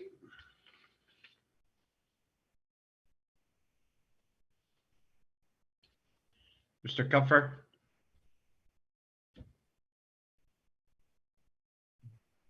Thank you. Floor is yours. Okay. 191 Broadway. That's roll number 1209-306-7100. 191 Broadway, as you stated, this is the Wawanesa Mutual Insurance Company's building. Sorry about that. It's a commercial office building, constructed in 1976 with 9 stories. We have a leasable area of 86,269 square feet and a gross floor area of 92,907 square feet. We have no recent sales for the property, and I believe that it's owner occupied by Wawanesa. This is an OFB. We have 2 premise IDs here, one for the storage and one standard one. Total leasable area of 86,267 square feet, like I stated. An 11% vacancy loss, 3% expenses, a $12 shortfall, and a capitalization rate of 6.75%. is deriving that $14,093,000 using the income value. We also have a parking lot as the second income stream on the next page here. You can see with 74 stalls, it's unheated parking, $92 a stall, capped at 4.5% for $1.815 million. And then there's a parking structure as a third income stream here, with 36 stalls at $90 a stall, capped at 7%, deriving $555,000. Page 6 has a summary which shows all three of those streams together, giving you that final estimated market value of just over 16 million. Next, we have our capitalization rate tables, municipal assessment excerpts, some photos of the property, again, right on the corner of Broadway and Main Street there. You can see the parking out front as well. The income and expense mailer, as you continue to scroll down, as you can see, they've checked off that it's fully owner occupied. So there's no rental income. I think they just report some parking income and then the expenses there as well. And I think that's all we're going to have to go on for this brief. Yeah, the property is owner occupied, so I don't really have any rents to speak of. So at this time, we're just going to recommend that model assessment be maintained. Thank you. Thank you, Mr. Kupfer. Mr. Slaughter, questions? No questions, thank you. Ms. McFadden? No questions, thank you. Thank you. Ms. Linkletter? I have no questions. Thank you. Mr. Slaughter, your presentation. Thank you. Thank you, Mr. Chairman. Thank you very much. Again, I think the best place to start would just go straight to page 6, or aerial photograph of the property with the surface parking lot and side view of the property. Similar to 215 Gary, there's no fenestration on the eastern wall. I think it was probably because there was an intent to build another tower beside it. The building is, this is again, in my mind, on the lower end of these. It's isolated, it's not connected to the walkways, hasn't been significantly upgraded in years. It's a single occupant building, so there's no actual rent in place. And the occupant, Wawanisa, at the bottom of page 7, I mentioned this, is currently constructing yet another office tower in downtown Winnipeg, another 300,000 square feet. So this building will be vacated probably within 2 years of the reference date. So to do a fee simple, again, just like the other properties, fee simple analysis, but in this case, we don't have actual rents to examine. We need to consider a few facts about the market. It is a tough market. It's a tenant's market. If I was looking at this building, the hypothetical situation is in a fee simple, we don't have that tenant in place, single occupant. Either I'm looking at a single occupant to occupy all 7 floors, I think it is, or I probably have to erode leasable area in order to create common areas to accommodate multiple tenants. Either way, you're going to have some difficulties.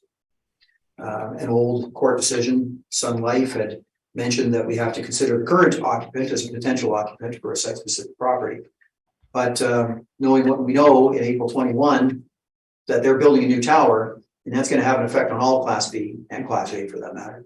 The same reason True North did. It's just exacerbating that problem. But it certainly will have an effect on this building. In our mind, because it's a single occupant building, we need to look at this considering economies of scale.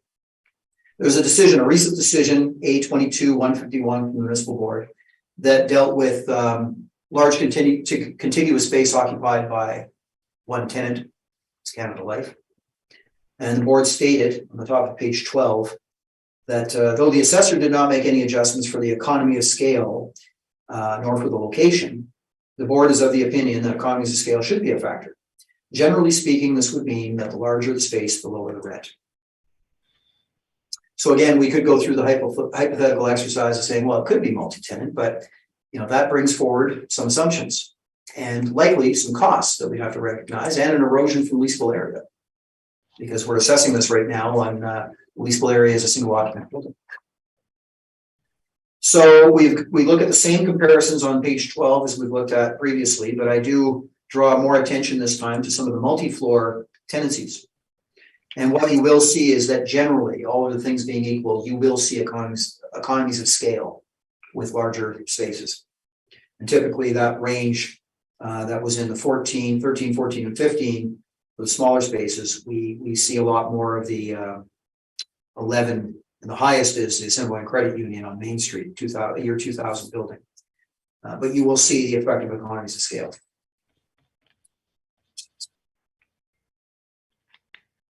I think a very interesting example of the economies of scale is the third last comparison, Mr. Chairman. It's index 20. And we've been talking about how the market right now is basically musical chairs, just tenants moving from one building to the other with great inducements to bring them over. And that lease is CRA. So CRA had a building 2 doors down from the subject property, 325 Broadway. They also had space at 360 Main, lower floors. And at the end of 2016, they basically said to the landlords at 360 Main, our lease is coming up at the end of 2020. We have 63,000 square feet over 3 floors. We intend on basically doubling that space because we're bringing all our employees from Broadway to consolidate them. But you got to give us your best offer because we're going to market. They put out an RFP. The resulting rent that they negotiated that came into place as of January 121. This is another reason why in the Class A study I had some concern that the city had because they closed the door at 2020. Well, the largest space leased, I think, in the downtown Winnipeg Class A market was this CRA consolidated space, and it commenced January 1st, 21. Can't be ignored. And that rent was for $16.45 a square foot, semi-gross, as we see with federal and provincial tenants. And when we take away the slippage of $5 a square foot, it nets down to $11.45. I spent a good part of an hour at the last hearing trying to explain why, yes, this is real, because that seems like a low rent. I've interviewed the owner 4 times on the subject matter. In fact, we had another phone call this morning on it. And when it's laid out in common sense, it makes sense. 133,000 square feet, you're going to have economies of scale playing in effect. You're going to have a lower per square foot rate. Secondly, you have problematic floors in a tower. At 360 Main, the lower floors are blocked by 200 portage, 220 portage. They're troublesome floors. So now they have an opportunity to secure a government tenant for 15 years. But so does everybody else want that opportunity. And so the result is that you have a lower rent. The reason I'm going through this whole story, Mr. Chairman, is it is a good example of economies of scale, and it is a real rent, and it's very indicative of the marketplace as of April 21. And this is another caution I have with a lot of the properties we're discussing in evidence. There's a lot of attention being made to leases or occupancies in the past. We have to open our eyes to what's happening at April 21. So economies of scale, a lower end of the Class B market, location, isolated, not connected to the walkways, et cetera, et cetera.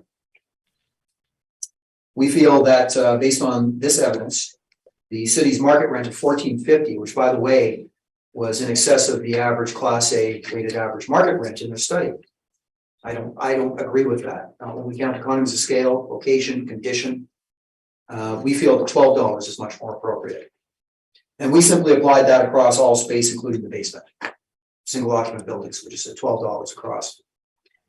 So that is the biggest difference, Mr. Chairman, and the rationale of why we're so far apart. Otherwise, we accept the vacancy allowance. Again, this is an interesting case because I think this, although we have to use the market vacancy as a starting point, because that's the basis of the capitalization rates that we do. You know, if a property is leased on the long term by a single tenant, we might need to adjust the vacancy downward. Certainly not to 0. That's never done because we're looking at over the age life. It's an allowance. But the reason I haven't made that adjustment here is because of what I described at the beginning. This tenant will be leaving, this occupant will be leaving. And all of the Class B market actually is in for yet another shock when Wawanesa completes their building at True North Square. So if I was a potential purchaser, I would have concern, and I'm recognizing that concern in the vacancy allowance. In other words, I'm accepting what the city has done. Similarly, we think that the expenses of $16.50 are higher than shortfall, but we're applying $12 a square foot, which is the applied by the city. We ask for the non-recovered expenses to be recognized. We don't see them, obviously. It's a single occupant, owner-occupied building, but we're doing a fee simple analysis. And lastly, the capitalization rate, we will accept 6.75% because we're recognizing the risk in the NOI. But if we don't apply the 7%, we ask for 7% capitalization rate. We have no contention with the parking valuation for surface or underground parking. We feel that the city has been fair in those applications, and they applied appropriate cap rate for the underground parking. We typically disagree with 4.5% on the surface, but because they've been fair on reducing the rent because of the effects of the pandemic, we're not contesting the parking lot valuation. And so on page 17, really, then it comes down to that difference between what I think is an excessive market rent for this space versus what we feel is appropriate, and the non-recovery expenses. Those are the only two differences. And our value at the bottom of page 17 then is $13,378,000. And I think that completes our presentation. Thank you, Mr. Chairman. I thank Mr. Slaughter. Mr. Kupfer, questions of Mr. Slaughter? Just some clarification, please. Regarding your rents, you stated that you're using a lower reported rent or a lower rental amount because of economies of scale. You feel that it's a larger space, it's a single tenant, so they would rent for a lower amount per square foot. Is that correct? That's one of the reasons. There was location, condition, and economies of scale are the three main factors. Okay. And we agree, I think I agreed with what you said, that obviously if you're going to have one tenant in the space, and the vacancy should also be lower to reflect that, along with the reduced rents, correct? That's correct. And you chose not to reduce the vacancy in this case because in this case, the tenant is going to be moving out in the future and are constructing a new building? Yeah, I think there's risk to this property, so I could recognize it in the cap rate, but I elected to accept what the city's done on the vacancy allowance, which in my mind is accounting for the risk. Okay, thank you. I thank you, Ms. McFadden. I have no further questions. Thank you.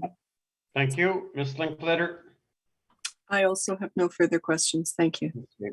Basically, Mr. Slaughter, it comes down to rent, and because you're both using the same cap rates, and you're agreeing with the outdoor parking and the indoor parking. So either party wants summation. Either party wants summation. No need for summation. All right, Mr. Slaughter. I'm fine. Thank you, Mr. Chairman.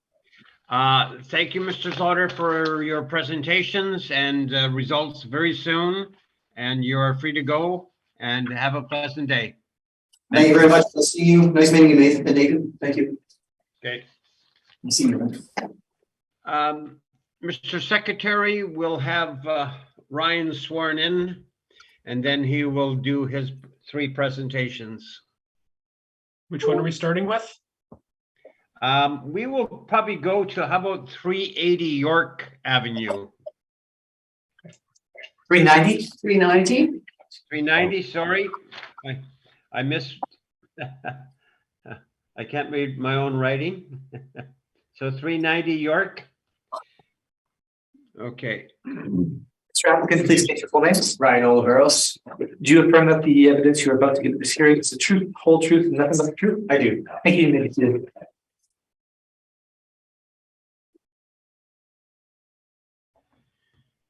Thank you, Mr. Oliveros, for your patience.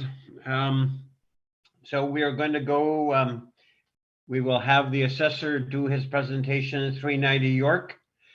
So, Mr. Assessor, whenever you're ready. That's roll number 1209-3597000, street address 390 York Avenue. This is a 1-story commercial office building. Constructed in 1960 with an effective year of 2010. Gross floor area of 6,000 square feet and a leasable area of just under 5,000 square feet.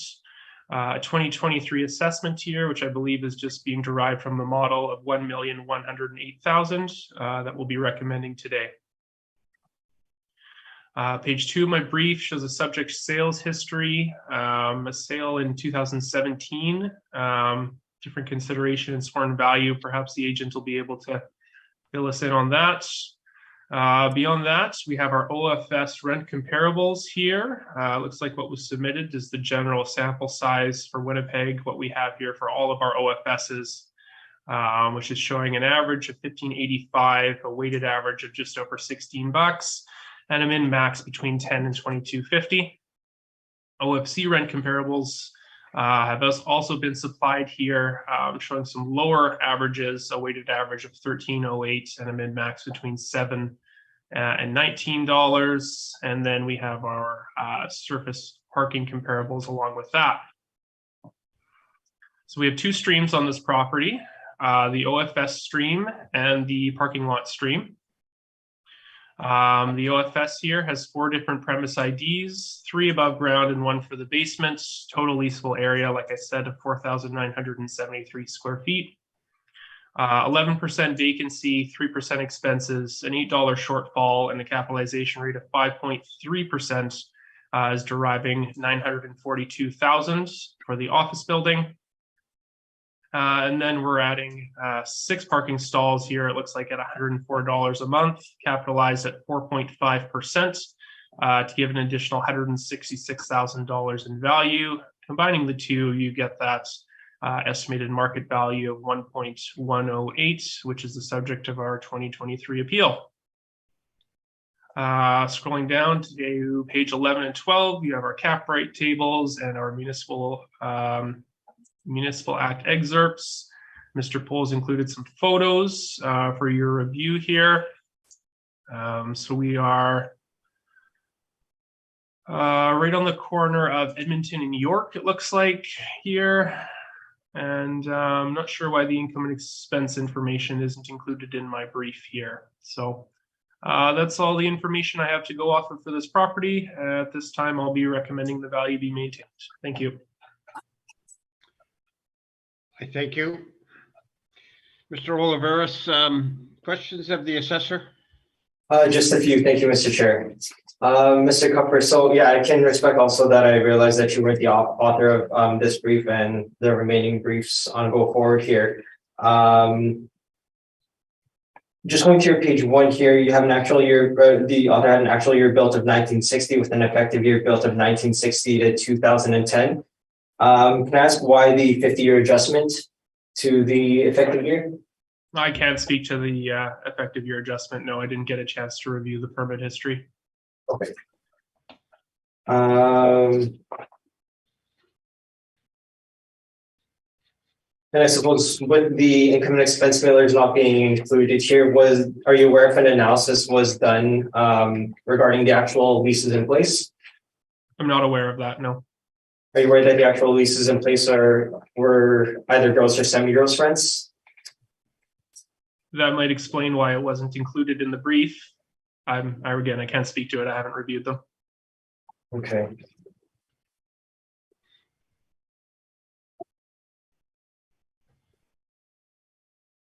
Just going to page 9 of the evidence here. Did you have the chance to review the past assessments for this property? I haven't, no.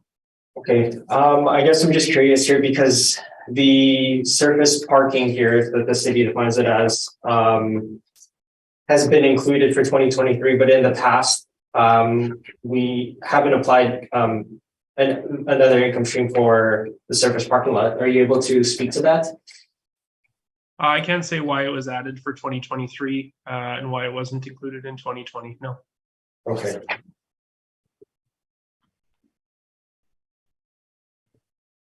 Okay, are you aware that there was, the property was not actually getting any parking income at all? Again, I haven't reviewed the income and expense information, so no, I'm not aware of that. All right. Okay, fair enough. Okay, so going to page 11 of the brief here. So the cap rate that the cap rate that the mall is applied is a model driven cap rate, correct? Correct. Okay, so the 20th and 80th percentile, the lowest here being suburban B, it looks like the cap rates range from 5.6 to 6.9%. Correct. And this has been classified as a sort of a suburban downtown office type property, is that correct? That's correct. Okay, and I guess I'm just wondering why the cap rate applied to the suburban office portion was 5.3%, whereas the 20th percentile is 5.6, and the lowest cap rate that has been reported by the brokers here is 6%. Why is it on the lower end of the capitalization rate table? I would say just generally based off of the age, size, and location, the model is going to appropriate a lower capitalization rate for it. Okay, but size, the cap rate isn't typically influenced by the size. Sorry, the cap rate isn't typically influenced by the size of a property, is it? There's three. Do you have to know what 3 factors that would influence the cap rate are? I've heard arguments that say that the size is influenced by the cap rate, but you're welcome to argue that it's not. Okay. So the cap rate, well, I guess according to our evidence here, it's in our office cap rate study. It has to do with the risk associated with the investment's income capacity, the investor's expectation for appreciation, and required returns on other investment vehicles like stocks and bonds. So those would be the 3 factors that influence the cap rate, and in fact, the size isn't a factor. I would argue that size is a factor in those actually. Okay. And just one last question here. We've included the basement space. But the basement space we know is only washrooms, utility rooms, etc. So wondering why that has been included in the leasable area. Because the department feels like if the space were leased, then this would also be leased and it would have a value of approximately $4.11 a foot.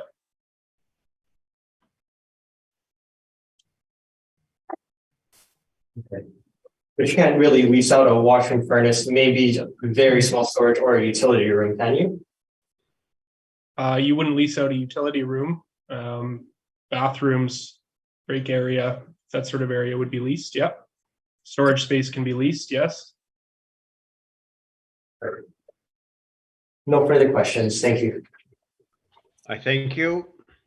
Ms. McFadden? No, I have no further questions. Thank you.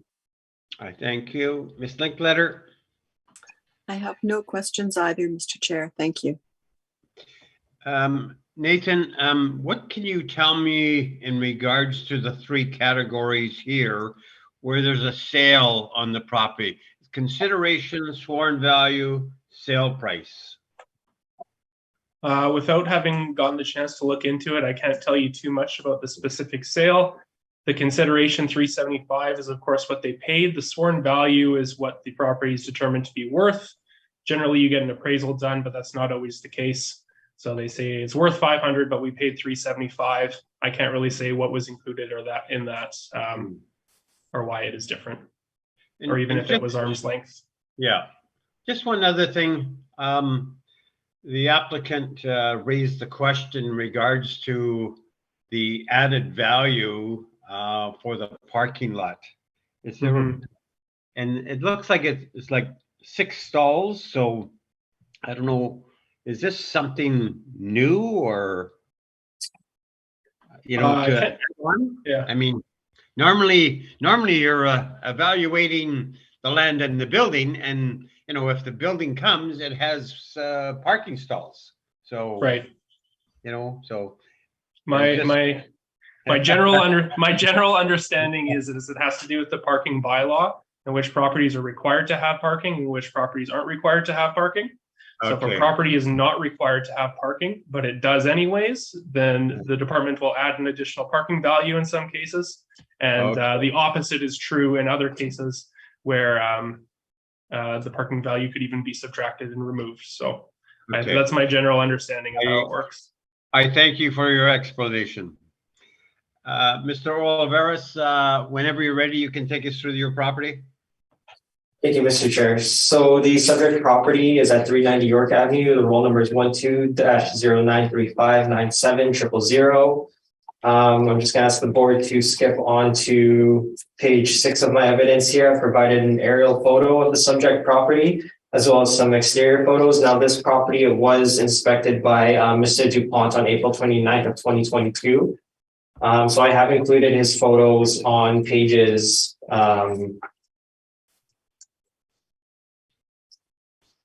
18 to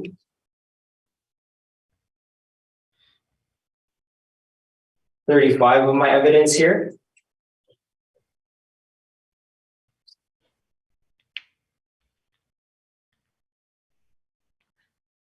Going on to page 8 of my evidence. So this property is a one-story masonry wall structure. It's located on the southwest corner of York Avenue and Edmonton Street, and it is in the downtown area of the city of Winnipeg. It was built in 1960 with a current plan area of 5,000 square feet. There is a 1,000 square foot basement. However, we do not consider this basement as leasable area. It comprises of only an independent washroom, furnace room, storage, and utility room. So based on the leasable areas that have been reported to us by the owner, we are using a leasable area of 4,319 square feet. Now those washrooms, furnace room, and storage and utility rooms, they are used by the tenants at the property. So you wouldn't be able to really lease it out separately, in our opinion.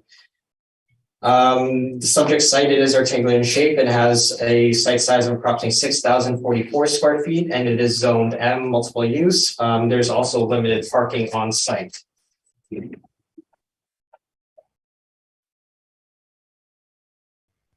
Going on to page 12 of my evidence. So the actual leases in place for the subject property, they were either gross or semi-gross leases. So we have looked to the market to determine fair leases that should be applied to this property. So you can see here, the leases we've identified, the ages range from 1945 to 2002, leasable areas from 450 square feet to 2,380 square feet. These leases were negotiated between 2018 near the end of 2020 here.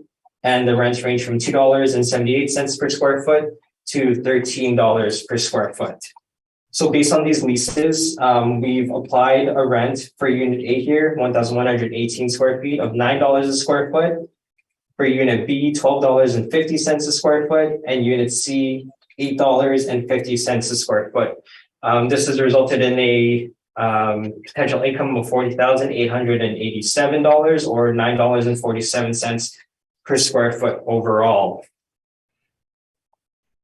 So we have applied the market rent approach, but if you flip to page 13 of my evidence here, as I mentioned before, the actual leases in place for the subject property, they were either gross or semi-gross leases. The leases in place here were $12.88 a square foot for unit A, $14.60 for unit B. Those were the gross leases that were in place. And for unit C, $12.44 per square foot. That was a semi-gross lease. It includes, the tenant pays the utilities and insurance on their own. So after deducting for the expenses, we have here the leases netted out at $2.29 per square foot for unit A, $4.01 per square foot for unit B, and $8.18 per square foot for unit C. So we can see here that this property it hasn't been performing well given the rents in place and its expenses. The expenses, I stabilized them on page 13 of my brief as well. It's included in the table that you'll see there. So we feel that the potential rent that we've applied to the subject property is more than fair. For the applied vacancy allowance, now when I was conducting my analysis on this, I actually didn't have the city's valuation that we typically refer to. So I know for the downtown office class properties, now I've included the valuation guidelines on my brief here on page 44 for you to refer to, or pages 43 and 44. So typically for a downtown office downtown suburban type office that the city classifies as, the vacancy rate would be 11%. However, in this case, I do think that I've applied low enough rents here for the subject property. So instead of 11%, I've applied 6%, 6% vacancy to the subject property. We know that as full occupancy, again, I've applied lower rents, and we know that the vacancy, given that I've applied the lower rents, and vacancy is interrelated to the rents there, so I've applied 6% for that reason. For the shortfall rate, I've applied $8 per square foot. Non-recovered expenses, I've applied 7%. That includes the non-recovered expenses themselves, as well as the structural allowance. And I know Mr. Slaughter has already gone through our non-recovered expense in great depth there. So, Mr. Chair, I guess, leave it to you if you would like me to still go over the non-recovered expense study or not. It's fine. It's fine. We've heard it a few times, so. Okay, sounds good. Okay, so for the capitalization rate, for suburban type offices here, we think that the cap rate should be between 6.5% to 7.5%. Again, I've applied the lower rents here, so I don't see the reason for applying a higher cap rate to this. So I've applied the bottom end of the range here, which is 6.5%. And this has resulted in my final value of $518,000. Now, before I speak to the parking, to the parking income stream that the city has applied, again, Mr. Slaughter has gone through our office cap rate study in quite in depth, and I understand that the board members have possibly already heard heard our presentations for cap rate studies a number of times. So, Mr. Chair, I leave it again to you if you would like me to go over it again. No, thank you. Okay. So regarding the parking income, again, I didn't have the city's workup for the 2023 valuation. I wasn't able to get the notice from my client to get access to that, nor was I able to. I just wasn't able to get my hands on the valuation. But essentially, looking at the past number of cycles for the subject property, the city hasn't added an income stream in the past. Also, in speaking with my client regarding this property, there is no income coming in for the parking lot. So we don't feel that it's appropriate to add an income stream for parking in this case. So that does lead me again to my final value of $518,000, and that is the value I'm requesting that the board reduce the 2023 assessed value for the subject property to. And that concludes my presentation. Thank you. I thank you, sir. Mr. Kupfer, any questions? I have no questions. Thank you. I thank you. Ms. McFadden? So these folks are leasing at a very low rate according to your actual, plus they're not paying for any of the parking spaces. That's correct. Yes. Okay. Thank you. I thank you. Ms. Linkletter? Yes, just a couple of questions. Mr. Oliveras, who is parking there? Because there are 6 stalls. Is anybody parking there? I believe it would just be the workers there. Now, I didn't ask the owner that specifically, but given that there's only 6 parking stalls on that lot, typically what we would see is that the tenants would have use of the lots there. So I'm assuming Garriock Insurance? Garriock Insurance, Printer Express would have, I assume, would have access to that parking lot, correct?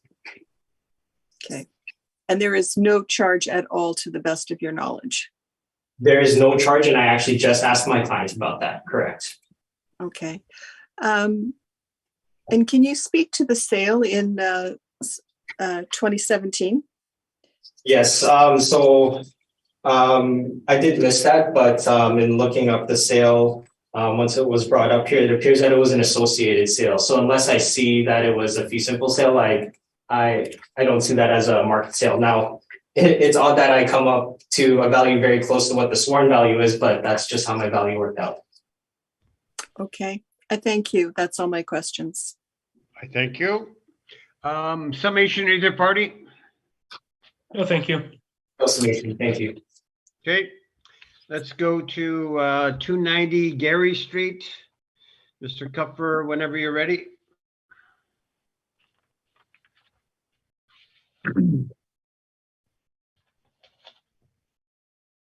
That's roll number 1209-321-7200. 290 Gary Street is the street address. This is a commercial office building, 4 stories, constructed in 1911 with an effective age being applied of 1960. Leasable area 15,380 square feet out of a gross floor area of 19,225. And a 2023 modeled assessment of $1,824,000 that we'll be recommending today. Page 2 of my brief shows no subject sale history, and for this one, I believe we do have leases in place, so we'll get to that. Continuing to scroll down, you can see our income model workup. We have this one as an OFC, again, 15,380 square feet, $11.13 a foot. 12% vacancy, 3% expenses, a $10 shortfall, and this one we're capping all the way up at 7%, which is deriving our $1,824,000 using the income approach. Scrolling down through the brief, we get to see our capitalization rate tables and then some photos of the subject property, a couple overheads, and then some street view as well. Looks like there's a 2021 sales listing for the property. So suggesting, I guess, what they're asking for the property, although that's not something we'd really consider to be hard evidence here. What we got for net operating income on this one?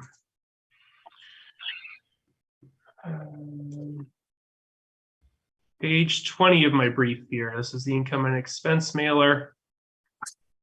It looks like Mr. Pohl had identified a net operating income of $188,368. Being applied over 14,500 square feet is a $13 a square foot net rent. And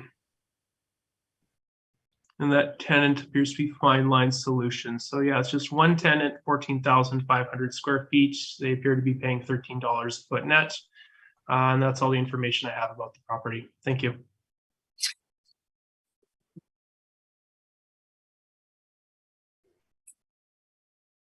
I thank you.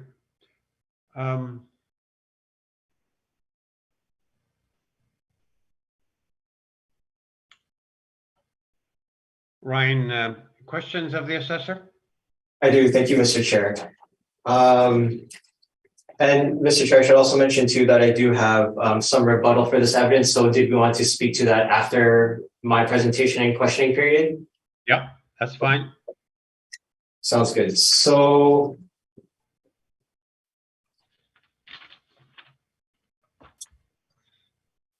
Mr. Kupfer, just going to the listing that you had provided on your brief here, I believe 2 listings were actually provided.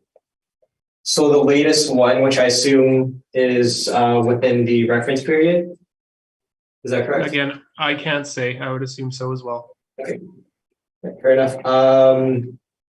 So we see here that this property, I guess whenever this was extracted, it has been on the market for 588 days. Yeah, it was on the market in 2020 and then again in 2021. I'm not sure if it's still on the market or not. Okay. So I can say that actually still is on the market. Looking at the listing that was provided here on page 17, the asking price of that at that time was $2,935,000. So the owner of this property has had to decrease the asking price quite significantly by $1 million, and even then still hasn't been able to sell the property, correct? It would appear they have reduced their asking price, yes. Okay. So can we reasonably here speculate that given that this property has been on the market for quite some time, that the owner may have to again reduce the asking price in order to sell the property? Potentially, I wouldn't speculate on that with the limited knowledge I have of this property. Okay.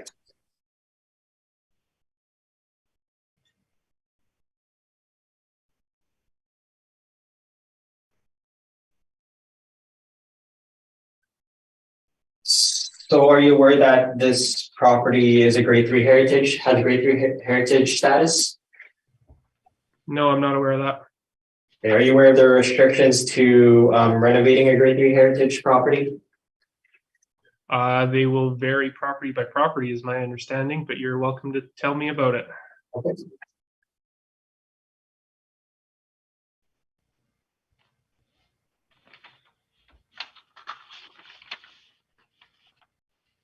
Right, those are my questions. Thank you. Thank you. Ms. McFadden, questions? I have no further questions. Thank you. I thank you, Ms. Linkletter. I also have no further questions. Thank you. When we're ready for your presentation. Okay. Thank you, Mr. Chair. So the subject property is at 290 Gary Street. The roll number is 12-0932 17200. If I can just get you all to flip to page 6 of my evidence, I provide aerial photos of the subject property, and it's indicated by the red location marker there. On page 7 of my evidence, I provided an exterior photo of the subject, as well as interior photos of the subject on pages 18 to 19 of my evidence as well.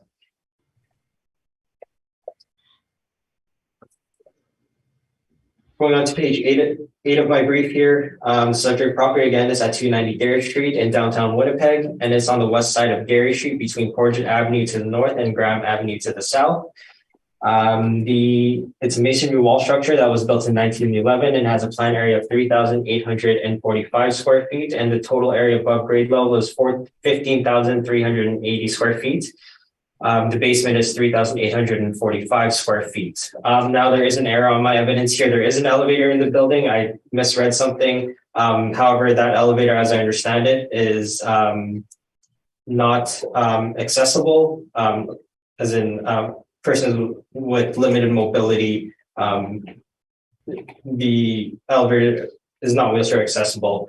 So the subject site is 4,823 square feet and is zone M, multiple use. There is a rear public lane which also services the site, and there is limited parking on site, and there appears to be 2 parking spots looking at the aerial photo on page 6.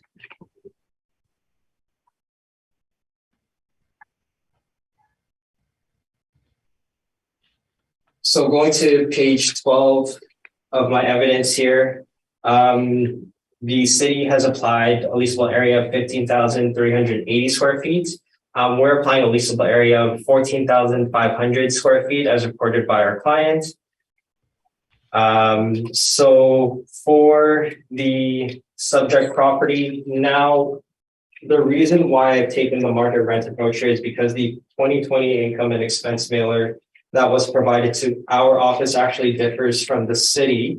When we went to search for the 2020 income and expense mailer, it actually wasn't available on the city's My Properties portal. So I had to request this directly from the client, and I'll have further clarification in my rebuttal as to why the income expense mailer I have on my brief differs from what is on the city's.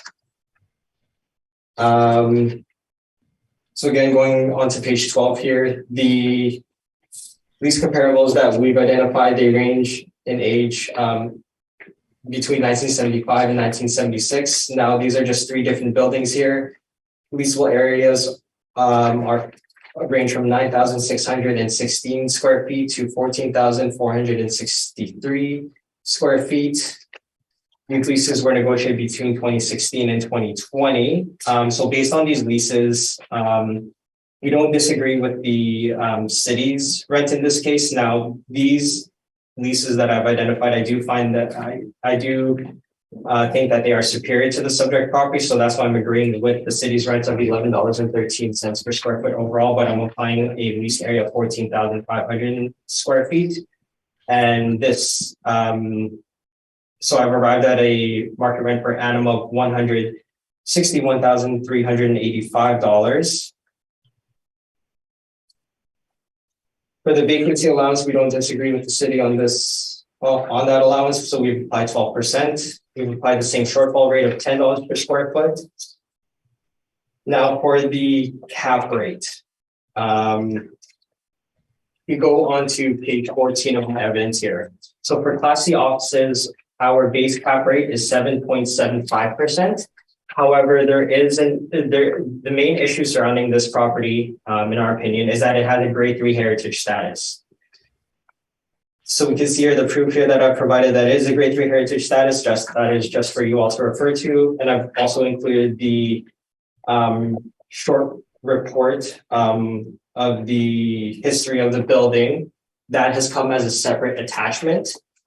I believe it is labeled here. Number 2. Yeah, number 2. We'll just keep it at that. That's just for you all to read in your review.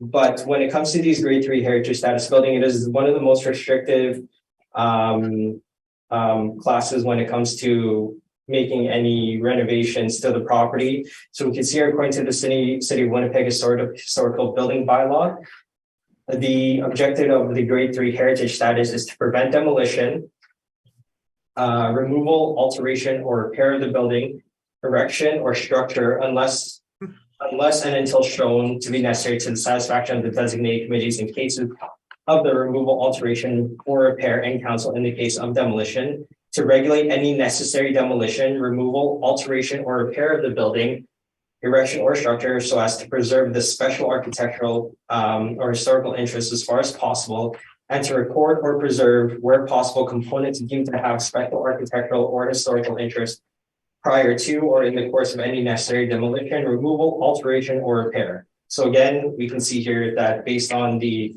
historical building bylaw, it is the most restrictive of the heritage class designations. And I provided what the other 2 classes, what the restriction on the other 2 classes are on page 35 to 36 of my evidence. Now, having a heritage class designation, it's not advantageous to the owner. They would have to go through, to my understanding, quite the process in obtaining a heritage class permit. And I provided, again, for your review, the process in obtaining a heritage permit. And this is found on page .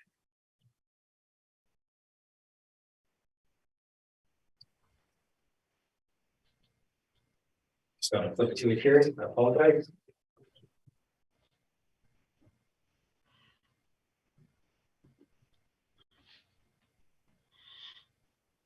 (20 to 22) of my evidence.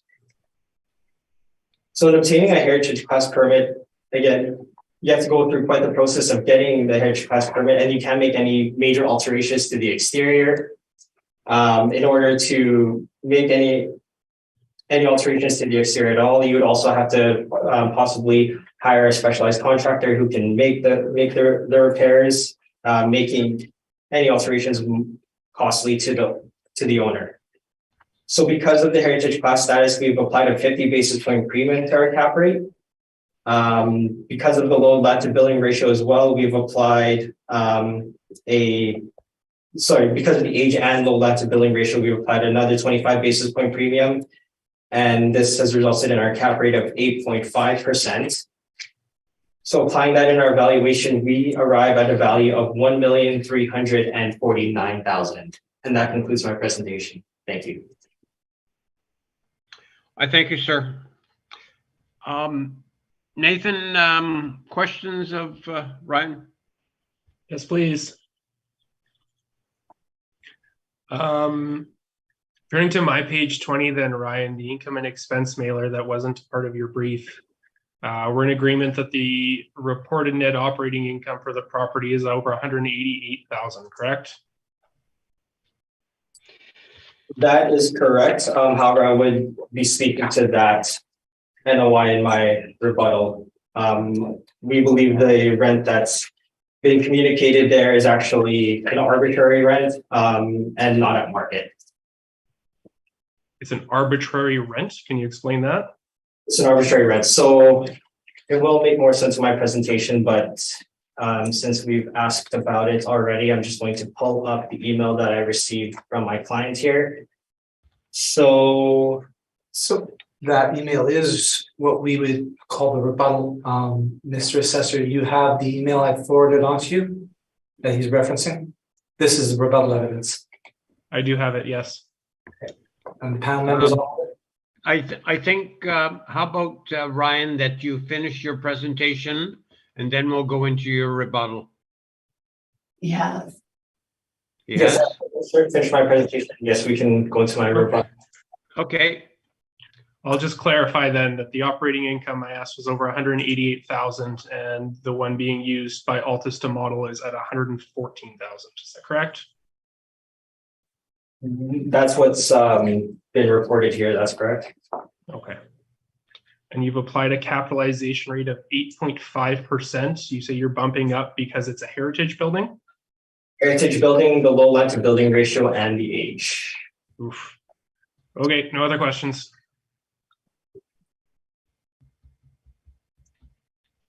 Ms. McFadden? I guess my question is really for the assessor. On the I&E statement that was provided to the city that you have provided on page 20, it does actually say that the leasable area is 14.5.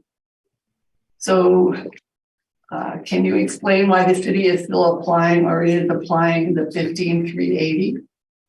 Well, I can't say why there is a difference. It's not that uncommon to see something that's reported that's not exactly what we have in our system, but based on the operating income that's reported, and even using this lower square footage, the 14,500 square feet, we're looking at a $13 net rent from what I can see.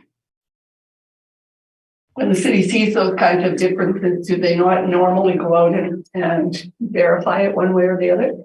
We would look to verify it one way or the other. That's absolutely correct. Thank you. That's all my questions. I thank you. Ms. Linkletter? I have no questions. Thank you, Mr. Chair. I have none. Summation, either party? How about the rebuttal? Okay, I thought that we just did that, but obviously not. No.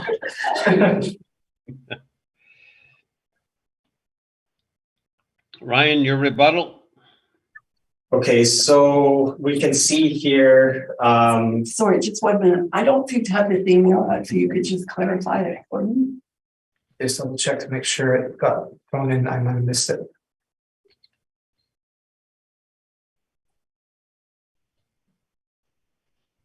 It's not in the rebuttal folder. Okay, I'm going to transfer it right now here. Okay. That's an oversight on my part then.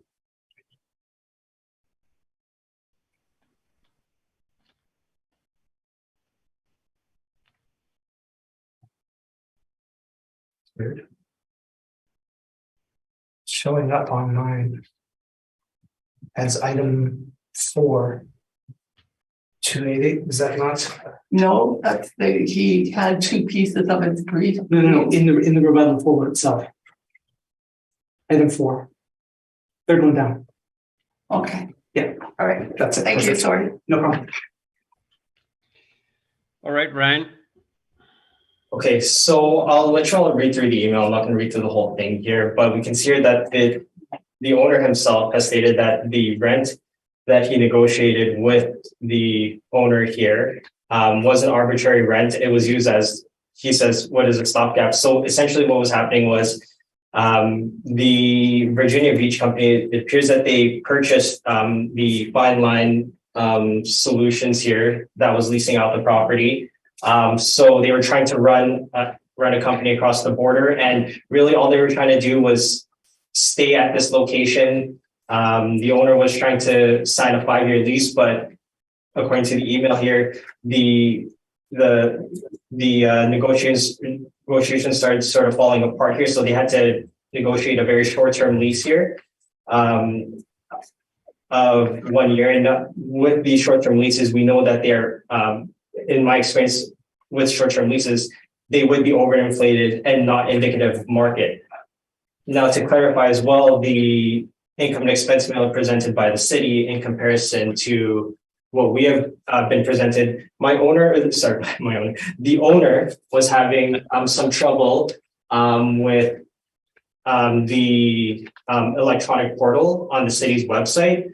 So I know that there was a bit of an exchange between himself and Justin Tong of the department, and he's confirmed here with me that the income and expense mailer that has been included in my brief should be taken as the correct income and expense mailer that the city should have. I'm not too sure how the exchange went there between the city and himself, but again, he has already confirmed that what I presented in my evidence is the correct income and expense mailer. So again, based on what he's telling me here, I don't find the rent that is shown on the income and expense mailer to be at market. So that's why I haven't placed any weight on that. He did send me this email today, but we did have conversations prior to the submission of my evidence, again, which is why I didn't place any weight on the NOI that's been reported by the owner. I thank you. Nathan, questions? Pretty simple one, actually. What was the 2019 net operating income then, if the rents were renegotiated and messed around in 2020?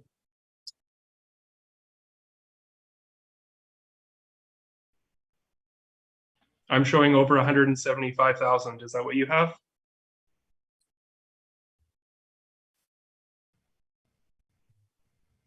Don't have it in my brief here. I would have to pull it up, but I'll take your word for it that that would be the net operating income. But I think we've learned that with that net operating income, vacancy isn't included, and we need to consider vacancy in perpetuity in valuing the property.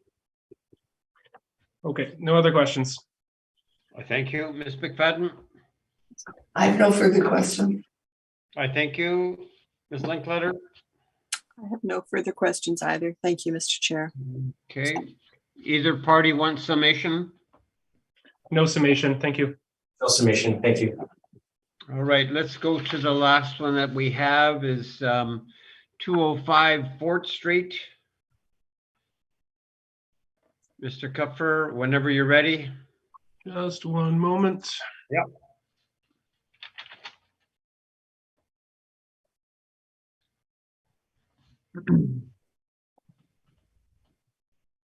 This is roll number 1209-305-0600, street address 205 Fort Street.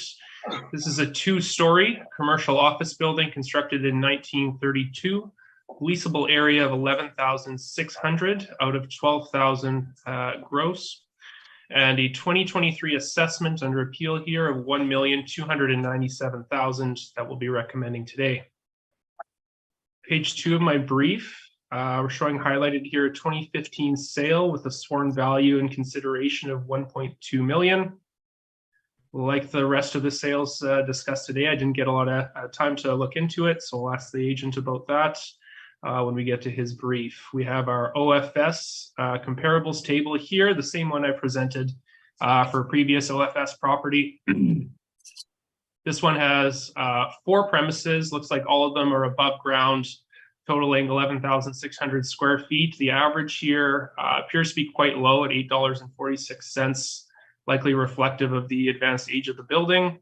We have 11% vacancy, 3% expenses, an $8 shortfall, and a capitalization rate of 5.75%, which derives that value of 1,297,000 using the income approach.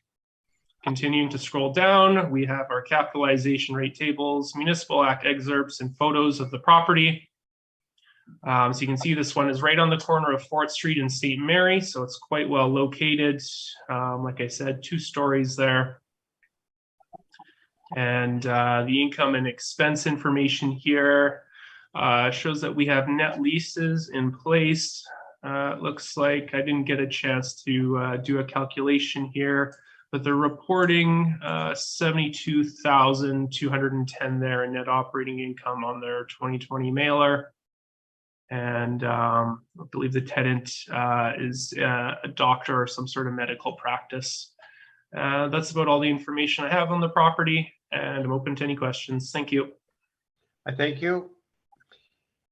Questions of the assessor? I do, thank you, Mr. Chair. So, Mr. Cooper, I guess the only way to ask this question on page 2 of your brief is just to make you aware that the sale of the subject property here actually included the subject property itself plus 207 and 209 Fort. So would you find it odd that the model has calculated the assessed value for the subject property to be $1,297,000 when the sale is for 3 properties combined? The model derived value here using the income approach wouldn't be based on this 2015 sale consideration. Okay. And then the subject properties was built in 1932, correct? Correct. Okay. Would you happen to know the ages of the lease comparables that were included in this brief? The ages of the lease comparables, well, the start dates are given and the terms are given for my OFS rent comparables there. Okay, but do you know the age of the buildings? No, that's not included. Okay. I was looking through these comparables, and I'm going to suggest to you that these comparables, I found them to be between 1970 to 2010. Would you agree that adjustments would be that adjustment should be made in order to sort of dial the properties back to be similar to the age of the subject? I would agree with you that a 1932 building is generally going to command a lower rent, and I believe it's being modeled as such. Okay.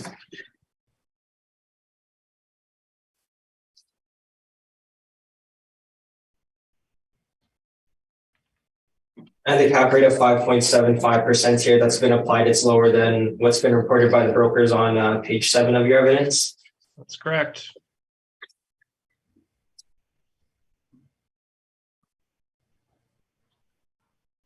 Okay. Those are all my questions. Thank you. Thank you. I thank you. Ms. McFadden? A cap rate of 5.75 seems very low for a 1932 building. Would you not say that that's not what we normally would see? I would 100% agree with you, Ms. McFadden. Thank you. That's all my. Okay, thank you. Ms. Linkletter? My question was just asked and answered. Thank you, Mr. Chair. Mine too. Just offhand, would there be a boiler in the basement offhand in a 1932 building? Probably. It's certainly possible. I can't tell you directly with this one. Okay, I thank you. Ryan, we're ready for your presentation. Okay, thank you, Mr. Chair. I'm actually just going to, Mr. Chair, I actually have sort of a preliminary matter with my report here. I applied the incorrect vacancy rate, so if I can go through that correction before I start my presentation.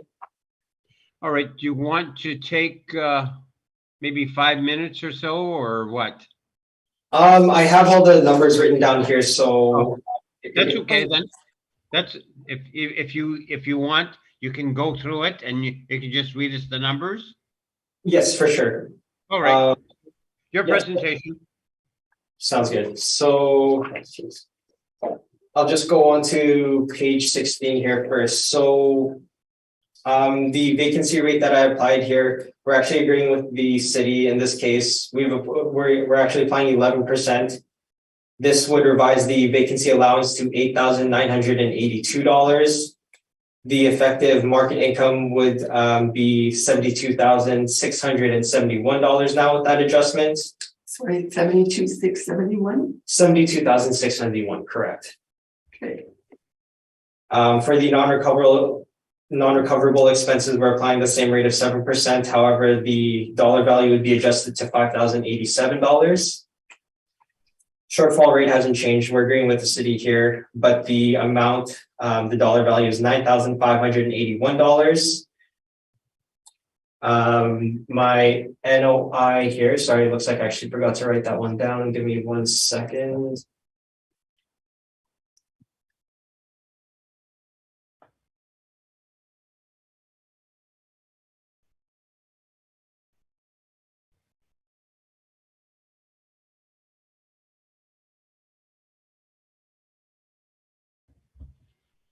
Just go off of my workbook here to load.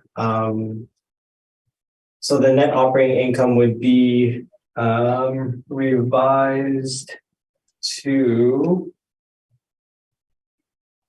$58,003. And so my revised value now is actually $773,000.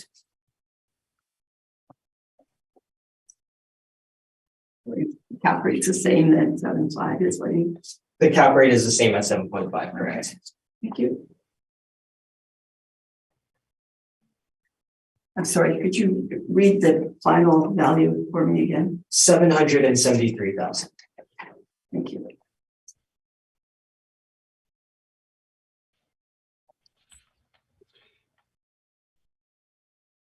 And Ryan, that's your presentation?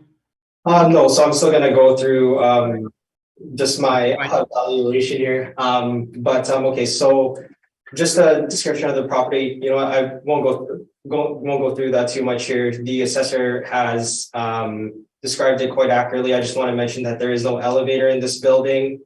Mr. Chair, you are correct that there is a boiler, but it is shared between 205 and 207 Fort Street. And with regards to the operations on this property, it's not a medical office. They actually use it for it's actually sort of a medical billing office. And that's all I wanted to mention there. I've provided rents for the subject property on page 13 of my evidence. Now, I will say that the rents here, aside from indexes 23 to 24, are gross or semi-gross rents, but we've netted them down. So they range from $5.34 a square foot to $10.17 a square foot.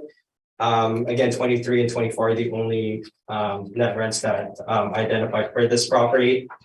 I've gone through all the value parameters here. So again, my final value for this subject is $773,000. And that would conclude my presentation. Thank you.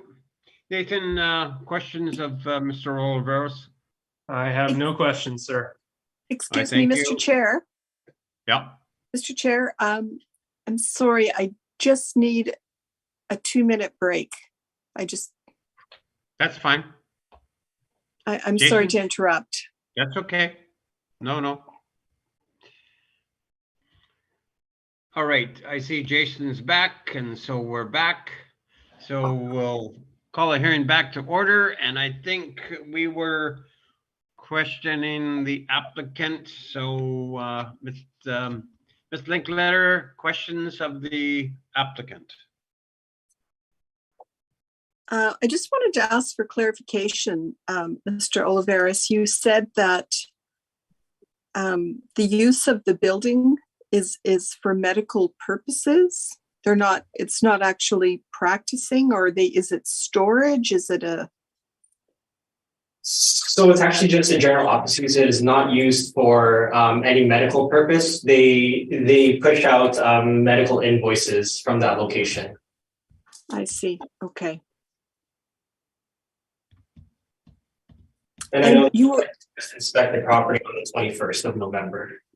okay, and you were also speaking to the fact that the sale, I believe, on this building, or this building is connected to 2 other buildings? So the boiler is connected to the 2 buildings, but the sale itself, it encompasses, the buildings are connected, but the sale itself encompasses 205 Fort, 207 Fort, and the parking lot at 209 Fort. So that's another reason why we do feel that some subject property is overassessed. You have one property here that's assessed at essentially the sale price of three properties combined.